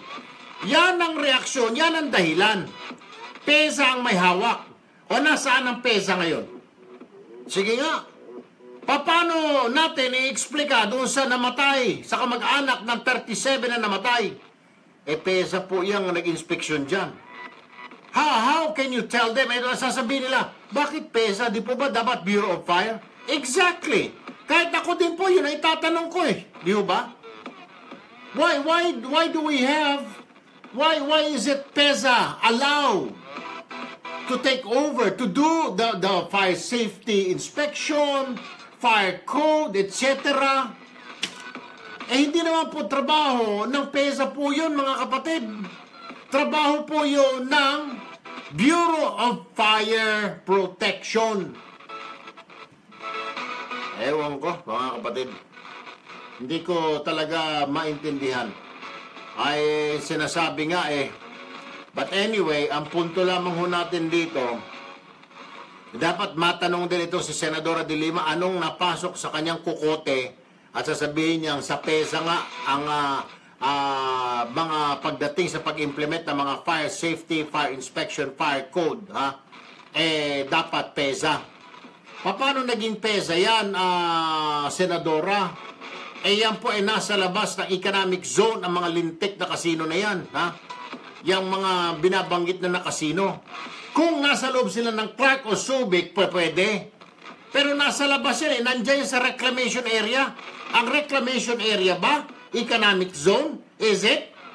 Now let me ask you, is that just sa Pasay, yung reclamation area na kinatutuyuan ng 3 kasino na yan?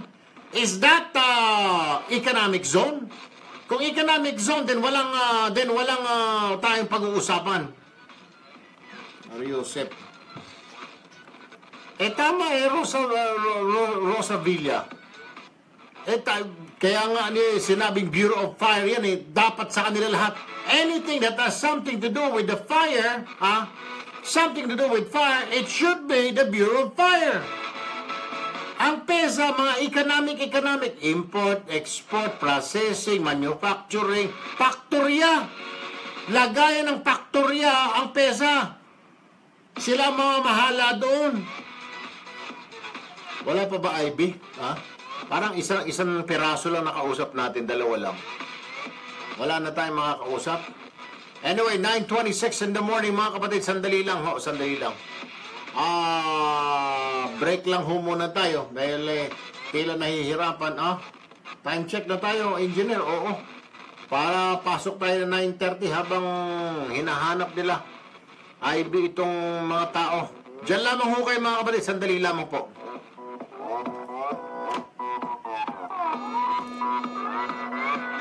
Magbabalik ang paborito mong programa pagkatapos ng ilang paalala dito sa Radyo 5 92.3 News FM. Ang oras sa Radyo 5 ay hatid sa inyo ng Petron. Petron believes in giving everyone its best. Hi, Mateo Guricelli here. Ang career ko, right combination of the things I Yun na nga love to do. Acting, running Inimbestigahan na ng NBI ang epekto ng legal opinion ni De Lima noong 2014 nung siya pang kalim DOJ. Sinabi ni De Lima ang Philippine Economic Zone ang dapat magpatupad ng fire code sa mga kasino imbis na ang Bureau of Fire Protection.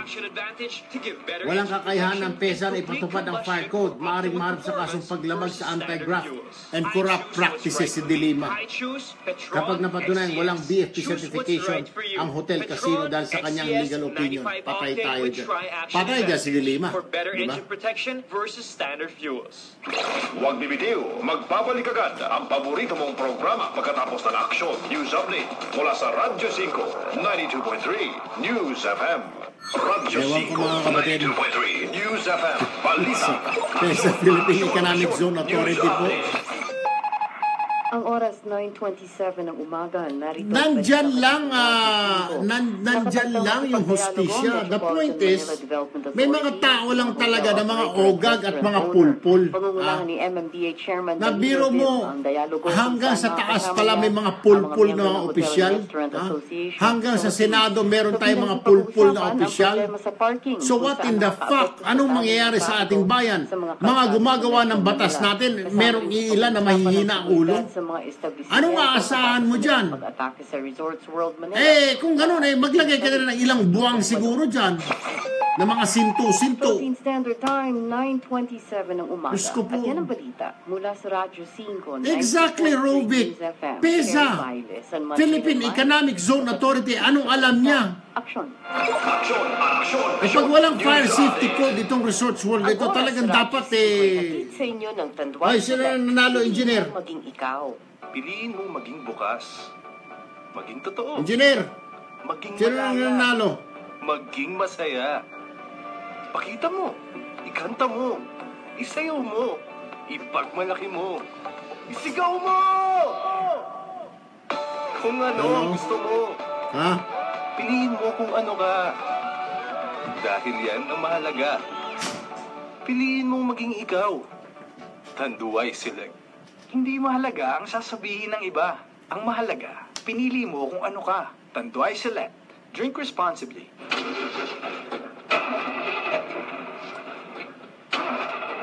Ton. Akala ko naman, patapos na. Ito, para sa'yo. Pagsikto. Bravo! Food supplement for men. Masarap ang buhay. Itodo ang arangkada na walang palya. Bravo! Ang pagsik mo. Available at Mercury Drug. Mahalagang paalala, ang Bravo ay hindi gamot at hindi dapat gamiting panggamot sa anumang uri ng sakit. Masarap ang buhay. Todo arangkada na walang palya. Bravo Food Supplement for Men. Ang bagsik mo. Mabibili sa Mercury Drug nationwide. Magandang balita mula sa Powerfill Gas Station. Pwede ka nang maging franchise co-owner ng bagong branch ng Powerfill. Tumawag lamang sa 655-4374. Nagbabalik ang paborito mong programa dito sa Radyo 5, 92.3 News FM. Action! London, go ahead! That's what I want to hear. I can speak here. Punto Asintado. Oras po natin, 9:30 in the morning. Kayo po ay patuloy na nakikinig at nakatutok dito po sa programang Punto Asintado. Dito po sa Radyo 5, 92.3 News FM. And of course, Aksyon TV. And live na live din ho tayo sa Facebook sa pamagitan po ng Erwin Tulfo FB page. Mga kapatid, dito ho tayo sa segment na Idulog Mo Best, ha? Ito po ay para sa inyo, yung mga nagka-Facebook ho sa atin, may mga katanungan, ha? May mga question, kailangan po ng tulong. Unahin na ho natin, ito nga ay pinadala ni Anrim Orque Salvador. In real life, ang pangalan niya, Mirna Roque Salvador. Ang sabi po rito, Sir, please, humihingi po ako ng tulong para sa isang kababayan natin dito sa Saudi. Dinala siya ng amo niya sa agency niya at kinuha naman siya ng pulis sa agency po. Please, tulong po sa madaling panahon at baka anong gawin sa kanya sa kulungan. Salamat po. Ito po yung number ng agency namin. Alright, yung sinasabi niya OFW ay si Marites Austral na ngayon ay nasa Dammam, Saudi Arabia at nasa kustodiya ngayon ng Saudi Police. Ang kanilang agency ay First Personal Agency. Bueno, Mirna Salvador, kung ikay nakikinig ngayon o makinig ka ha, idudulog natin ito. Kung akong tatanungin mo, ang katapat lang ng problema na yan ay dapat kumilos ang gobyerno natin. At eto na ha, etong suki natin. Actually, suki ho ito ng Kilos Pronto, yung sa hapon po na kung saan nag-guest ako sa programa po ni Tolben sa PTV4. Nasa linya po si Ms. Josephine Tobia, ang head po ng Advocacy and Social Marketing Division ng OWA. Magandang umaga po, Ma'am Josephine. Good morning, Mr. Tulfo. Pasensya na po, ma'am. Parang 24 hours na kayo, puro problema ng OFW. But then, ito lang naman ay payo ho, siguro, advice at mabilisan ding sitwasyon. Baka maitawag nyo na sa OWA ninyo doon sa Dammam. siya po ay sinuli ng kanyang amo sa agency. Pagkatapos, pero naman, pinuntahan siya ng polis, binitbit siya, at nasa kulungan ngayon. Hindi po malinaw, hindi po sinabi ni Miss Mirna dito kung bakit dinampot ng mga polis. At itong kababayan natin, itaas mo, Ivy. Itong kababayan natin na si Marites Austral, nasa kustodiya ngayon ng Damam Police. Actually, pinapa-check ko na nga ngayon itong si OFW Austral. Opo. At dahil medyo madaling araw pa yata ngayon. Exactly. Opo, ma'am. But tinext na namin yung ating welfare officer doon para i-check dito sa mga jail or detention centers itong ating kababayan. Alright, ma'am. Since dyan na kayo, okay. Ito po yung pangalawa naman. Galing naman po ito sa yung kanyang pinsan ay nasa Kuwait. Si Christine de la Cruz Simon, ang sinasabi naman niya, please help, pinsan ko po nasa Kuwait. Binubugbog po siya ng amo niya. Ma'am? Oo, makuha lang namin lahat ng informasyon, yung pangalan ng OFW, yung kung may contact number siya, alright, kung saan siya kung saan siya ngayon, yung address, ibigay rin sa amin, at saka yung PRA niya, yung Philippine Recruitment Agency. Alright. Namin matutukan at mabigyan ng kasagutan yung kamag-anak. Sige po, ma'am. Ganun hong gagawin natin. Ma'am, kami kagad natatawag sa tanggapan para maibigay namin lahat ng detalye na ito. Ma'am Josephine, thank you po. Alam ko po, kagabi pa ho kayo kasama namin. Isang araw pa hanggang ngayong umaga. Thank you, ma'am. Good morning. See you din later. Okay, thank you po. Alright, isa pa po. Ito naman, mula kay Lily Vergara. Sino po dapat naming lapitan sa DOJ para ma-follow up yung petition for review na na-file ng abogado? Mag-iisang taon na po, wala pa pong desisyon o resulta. Alright, Ivy, tawagan ng Secretary Aguirre o kung hindi, yung kanyang Prosecutor General. Ang ganito po, ma'am, pwede pong tulungan namin kayo. We will try to get in touch with Secretary Vitaliano Vit Aguirre para masabihan niya yung mga tao niya. Kailangan ko lang po kung sino po yung prosecutor na may hawak ng kaso ninyo, Ma'am Lily, para matimbre ho natin kay Secretary Aguirre o sa kanyang Prosecutor General para kaagad po na kung wala pa pong decision o resulta, kung gusto ho ninyo na resulta, tatawag po tayo. Ibigay nyo lang po ang pangalan ng prosecutor na may hawak ng kaso nyo. Ano po, Ma'am Lily? Ito pa, mula naman kay Leoniza Aceres Ramos. Paano po namin mababawi pera na di binalik ng attorney? Patay tayo dyan. Worth 200,000 noong 2012 pa. Pero ngayon po, fiscal na siya. Ay, mas madali. Mas madali nating mahahabol ito. Ganon din, kailangan ko pangalan ng piskal na ito, Leoniza Ramos, para maidulog ko kay Justice Secretary Aguirre. At mai-report ko sa kanya para magawa ng aksyon. Alright mga kapatid, sandali lamang ha. Oras po natin, 9:36 in the morning. Nasa linya na ng telepono ang Director General ng Philippine Economic Zone Authority. Walang iba kundi si Director Charito Ching Plaza. Magandang umaga po, Director Plaza. Hello? Nawala na. Hello? Napakalayo yata ni Director Plaza. Alright, redialing po ha. Tatanungin lang kasi natin kung tama ba itong narinig natin, itong desisyon ni De Lima na ibigay sa Philippine Economic Zone Authority ang pag-implementa ng mga Fire Safety Inspection Fire Code of the Philippines sa mga kasino ng PEZA at hindi Bureau of Fire. Hindi ko maintindihan talaga. Diyos ko po naman. Tulad kanina, yung kay Risa Ontiveros. Sumasakit ho ang ulo ko. Diyos ko po naman talagang, baka pag tapos yung programa, kalbo na ho ako, kahihila ako ng buhok ko. Mama Charito, good morning. Wala pa. O si Secretary Aguirre, wala ba? Hindi ba natin matawagan? Okay na. Okay na, nasa linya na si Director Charito Ching Plaza ng Philippine Economic Zone Authority. Magandang umaga po, Director Plaza. Hi, Ka-Erwin. Magandang umaga sa lahat ng ating tagapakinig. Alright, matanong ko po, kayo po ba ang in charge sa fire safety? Kayo po ba ang nagbigay ng, nabigyan ba ninyo ng fire safety permit itong Resorts World? Yes, kasi yung Resorts World, yung kanyang tatlong hotel, no, Maxim, Remington at saka Marriott. Yung hotel component lang sa Erwin ang accredited ng TESA as a tourism facility. Yung ibang parte ng hotel or ng building, LGU na po ang nagbigay ng business permit niyan. Kasama na ang mga fire, garbage. Hindi po, yung mga, what I'm talking, Director, yung fire inspection, fire safety, sa inyo? Opo, dahil meron po kaming authority niyan, no?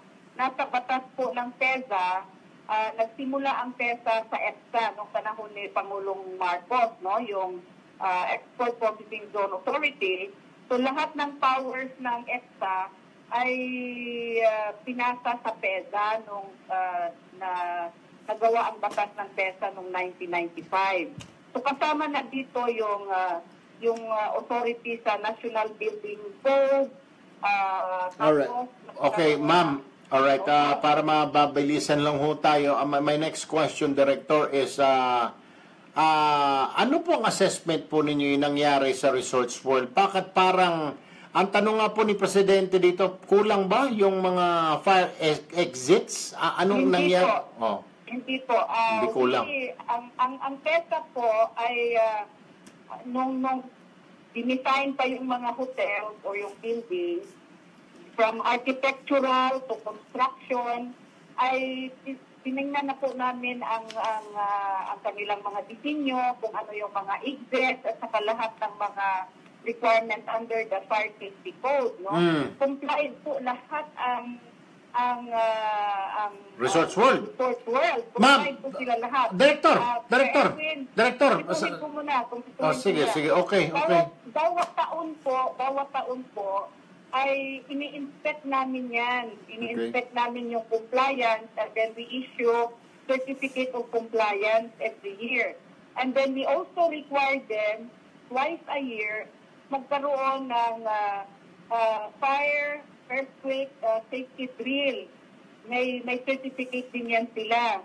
So, hindi po issue ng fire safety provision, kundi security ang nangyari dyan sa Resorts World, no? Kasi complied po lahat ang Resorts World sa hotel component especially, kasi yun po ang inaccredited, ang binigyan ng fire inspection permit ng TESA. Are you done, Director? Yes. Okay. My point now is, sinasabi mo complied lahat, kompleto. Opo. My question is, 37 dead. 38 po yung suspect. And those 37 who died, ma'am, died of suffocation. Hindi po siguro nila gusto, Direktora, na langhapin ang usok, kaya namatay sila. Of course, ang reaction po natin, di po ba, as a human being, our instinct will tell us if there's trouble, we run away from trouble, we go to safety place. And the only way to do that, to get out of trouble, is through the exits. Mukhang hindi po nila nakita yung mga exit nito, ma'am. So, paano po? And then, tell me po, kung ilan po ba ang exit sa isang floor? Sa second floor na lamang po, kasi karamihan doon sa second floor namatay, nagsitalunan. Ilan po ba ang exit doon sa second floor? Darwin, i-emphasize ko lang, no? Yung in-inspect po namin at binigyan namin ng fire safety permit ay yung hotel. Hindi po yung second floor. Hindi yung casino. That is the casino area. Okay. LGU po ang nagbigay, nag-inspect niyan. LGU. Okay. Oo. Kasi yung inaccredit ng PESA or under PESA's inspection and compliance, yung mga hotel rooms lang. Okay. So yung matanong ko, bakit po napupunta sa Philippine Economic Zone Authority ang mga fire safety sa PEZA and not sa Bureau of Fire? Bakit? Is it under, ito po bang mga hotel na ito under po sa economic zone? I don't think na... Hindi po, Erwin, marami po tayong klaseng economic zone. Meron tayong agricultural, merong IT, no? Marami po. At ang isa ay tourism facility. Meron nga tayong medical tourism, no? Yung mga hospital na ina-credit natin na ang mga pasyente ay mga foreigners. So itong mga hotels po, tama ka, Cristo Rey. Turuan na. Register with PEZA. Ang habol kasi nila dito, yung incentive ng PEZA. Wala ko bang tawagan dyan si Kuan, IB, yung kaibigan natin, yung tiga Quezon Congressman, baguhin itong batas na itong punyetang batas na ito. Nabuisit na batas ito. Mantakin mo, hiwa-hiwalay. Tawagan si Quezon Congressman o si Speaker of the House o Deputy Speaker.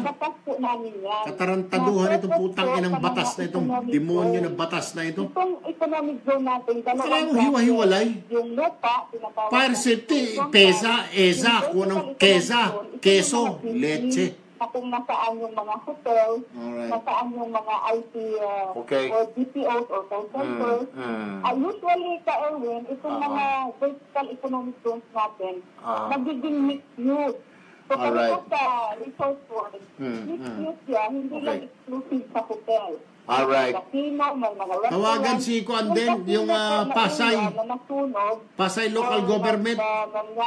Pasay Local Government, tawagan. Hindi po sa amin yun. Nagturo-turuan na. Alright. Okay, ma'am, Director, I heard it, Director Charito Plaza. Yes, ma'am. So yung casino is not under you. I understand. Yung sa hotel lang po sa inyo. Ma'am, very well said. Maraming salamat po, ma'am. Magandang umaga. We're running out of time. We're going on a break. Thank you po. Good morning po. Good morning. Anyway, mga kapatid, kung sinasabi ni Director Plaza ng PEZA, hindi sa kanilang casino, tinuturo naman ngayon. Ganito po kasi ang nangyayari ngayon, mga kapatid. Nagkaletse-letse na at nagkahetot-hetot na itong problema dyan sa Resorts World. Tinuro kay ganito, tinuro kay ganon, tinuro kay ganyan, tinuro sa ganyan.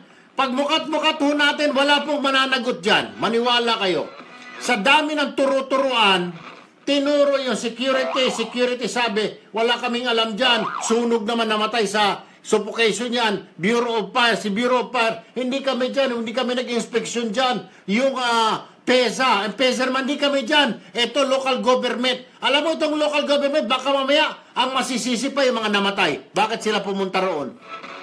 9:46 ng umaga, nasa linya po ng telepono si Congressman Danny Suarez, ng Minority Floor Leader ng Kongreso. Magandang umaga po, Congressman Suarez. Magandang umaga. Magandang umaga sa ating mga nakikinig at nanonood. Gusto ko lang magbigay ng tahapyaw na pananalita tungkol dito. Opo. Unang-una, kami sa minority, kami nakikiramay doon sa mga nasawi. Alright. Sa talagang aksidente. Kasi opo. Suffocation at kinasawi din ng kabiyak ang isa namin kasama sa Opo. Pero sir, magkapatid Opo.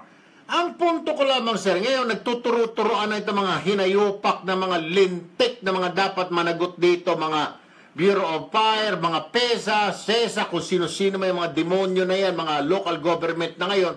Alam mo, sinasabi, kaya ro namatay, hindi kasalanan namin, sabi ng security. Namatay naman sila suffocation. Tanungin nyo ang BFP. Tanungin ang BFP, hindi kami dyan, PEZA po ang nagbigay ng mga permit yan, mga fire code. Tanong ko naman ang PEZA kayo, tinuturo naman, local government naman yan, kasi casino.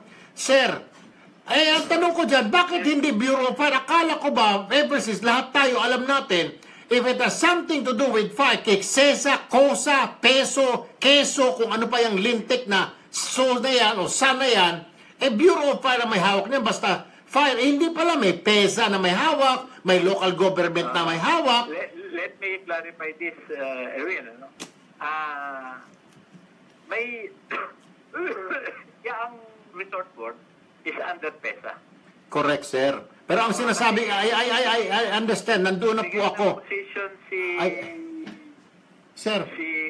si dating kalihim ng Justice, Dilima. Justice Dilima, na walang jurisdiction ang Bureau of Fire sa court at yan ay under ng PESA.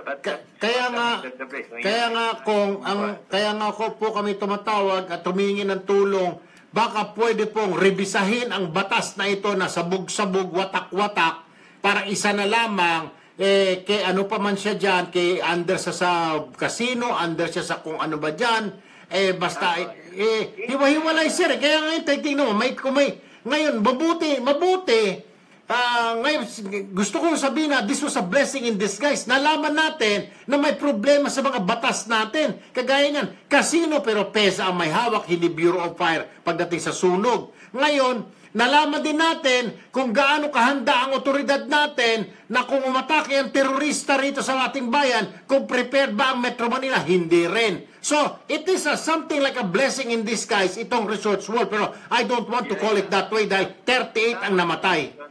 Oo. Kung ang palagay ko naman, Erwin, kung ordinary sunog ito, ay hindi naman magkakaroon ng ganong mga nasawi. Ang problema, may namamaril Pero wala naman po namatay sa baril, sir. Namatay po sila sa suffocation. Kasi pinanood natin, panood man yung footage. Yes. In fairness to the, doon sa namatay na sino yun? Yung yun namaril. Opo. Oo, wala naman siyang intention palagay kong manakit. Correct. Niya. Correct. Oo, sa itaas ng papaputok. Pero palagay ko, may intention talaga sunugin yung... Yeah, meron yun.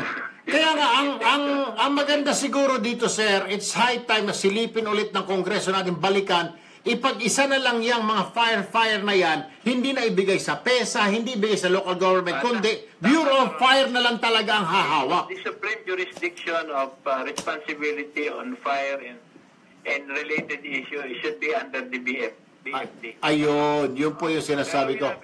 Opo, siguro. May continuing hearing kami next Wednesday. Alright. Pag-uusapan namin yan. Alright.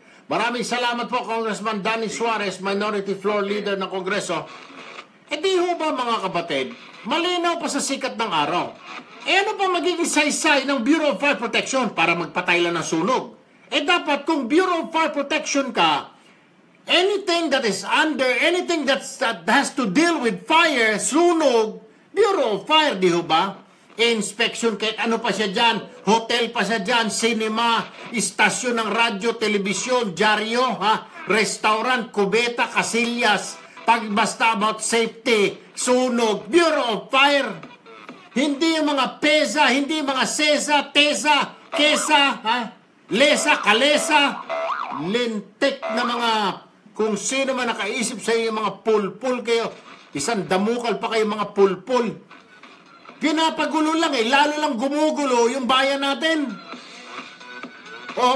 Kasi Erwin, matagal na yan, ginawa yan, panahon pa ni Marcos. Kung mali pala, bakit hindi ituwid? Mas kayo, isa pa kayong mga pulpul dyan sa Kongreso. Kasi panahon ba ni Marcos yan this is under the law, Erwin. This is when the Marcos created EPSA. Ay, leche. Wala akong pakialam kay ginawa pa ni Kopong-Kopong ni Magellan ni Lapu-Lapu yung batas na yan. Mali yung batas, then rectify it, congressmen, congresswomen, Ito na nga yung sinasabi ko, hoy, kayong Magnificent 7 na mga nagmamagaling dyan, Total, patapos na tayo. Kayong mga nagmamagaling dyan, Alejandro, Lagman, Baguiat, kung sino-sino kayo, mga liberal kayo, ito yung mga dapat isipin ninyo sa kukote ninyo. Ito yung dapat na mga batas na ayusin ninyo. Baluktot na batas. Hindi yung kung ano-anong katarantaduhan. Duterte, puro Duterte na lang. Nananalaytay sa dugo ninyo Duterte. Mga hinayupa kayo, wala na kayong katapusan kundi Duterte. Kayo naman dyan sa Senado, Trillanes, Rontiveros, Pangilinan, ito rin yung isipin ninyo. Bakit hindi ninyo baguhin yung batas na yan tungkol sa fire safety na yan? Ngayon, nalaman natin na lintik pagkakahotel pala, PESA ang may hawak, Sus Marioset. Pag casino, PESA ang may hawak. Hindi pala Bureau of Fire Protection. Ang hawak ng Bureau of Fire Protection, mga bahay, mga restaurant. Kaya nga sunog, anong alam ng PESA? Anong expertise ng PESA na maghawak at mangilam, mag-imbestiga, magpatupad ng mga fire safety? Wala naman, hindi naman nila specialty yan. Bakit? May nakalagay ba pa Philippine Economic Fire Zone Authority? Wala naman nila kayo ganun Di ba? Diyos ko po naman talaga kayong Pineapple Bayan. Nakaka-high blood. Mali nga ha? Kaya nga, wala nang dahilan pa. Nasasabihin nyo, kasi Erwin, yan yung batas Batas nga na baluktot, it's a shitty law, then fix it. Di ba? At yan ay utos namin, kaming mga nagbabayad ng papapasweldo sa inyo, kayong mga mambabata sa Kongreso at Senado, pinapasweldohan ka namin, pinapasweldohan kita, ni M. Kuroki, ni Ning Majime, ni Eva Pante, pinapasweldohan namin kayong lahat, nila John Nalin de la Cruz, sinisweldohan namin kayo. Galing sa sweldo namin yan, kinakaltas sa pamagitan ng buwis at pinababayad sa inyo. Magtrabaho kayo.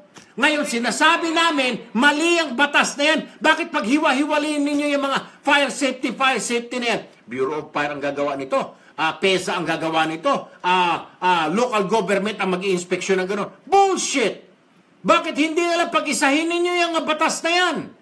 Bureau of Fire, ibigay nyo sa Bureau of Fire yan. Katarantaduhan. Kung ano-ano mga naiisip ninyong... Anyway, teka. Nasa linya ng ating telepono itong aking suki, kaibigan, si Secretary Silvestre Bello III ng Department of Labor and Employment. Magandang umaga po, Sec. Ayong buntag, Ayong buntag, sir. Pasensya ka na kung nasukod ako na high blood ko, kaya na high blood yun ko kay... Pero mo batas, mas naisunog ka ron. Magturo-turuan na nga, hindi namin responsibilidad yan, kay PESA yan, kay local government. Sabi ko, di ba sir, pag-isahin na lang yung batas, ipahabigay na lang lahat sa Bureau of Fire, Secretary. Oo, nakikinig nga ako kahapon doon sa hearing, ayaw ko lang mag-komento Anyway, dito tayo Sec ngayon, kasi marami nagtatanong na may mga kamag-anak sa Qatar na mga OFW nila, sir, nangutana unsa na raw mahitabo. May mga iba naman na hahawak daw ngayon ay papaalis ngayon, pupunta ng Qatar. May mga nakikipagnegosasyon daw, DH sa Qatar. Ano ho ang bago pong directive ninyo, yung mga nandoon na ngayon at yung mga paalis pa lang ngayon? What is happening?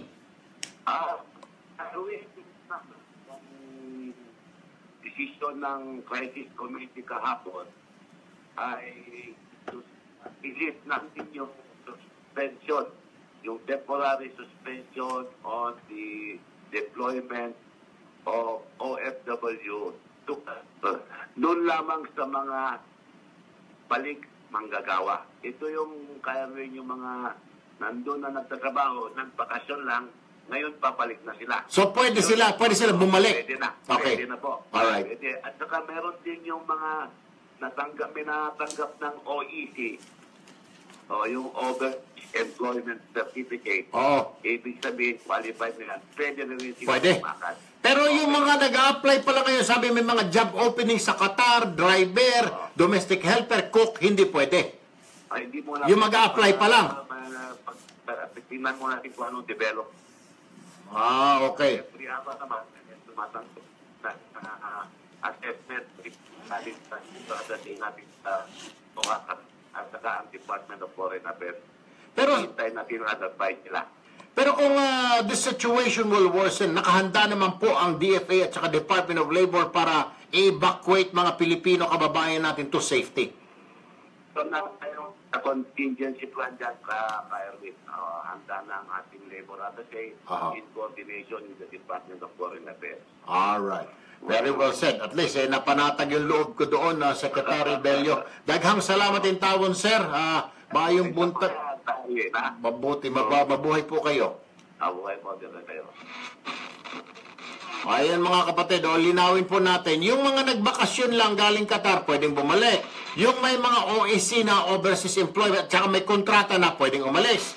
Pero yung mga nag-a-apply pa lang at ngayon sasabihin ng agency sa'yo ngayong araw, may opening doon as a DH, may opening as driver. No. Narinig niyo, Secretary, no. Bueno mga kapatid, 9:58 ng umaga. Nako, maraming salamat. Bukas po, meron mo tayong itanong mo sa Dalubhasa. Ha? At may ihit na issue pa rin, promise. Salamat po, Dr. Gina Marquez, the DARE Clinic po yan, Dermatology, Aesthetic and Rejuvenation. Ha? Abay, maraming salamat po. Medyo nawala po yung mga pimples natin. Ha? Good morning po, good morning. Salamat po, Dickies USA and Chancellor Shirts and Slacks. Maganda po itong kanilang mga polo shirt. Ako po, Sir Erwin Tulfo, nag-iwan sa inyo ng isang magandang umaga, Pilipinas. Thank God! Pasok ang bawat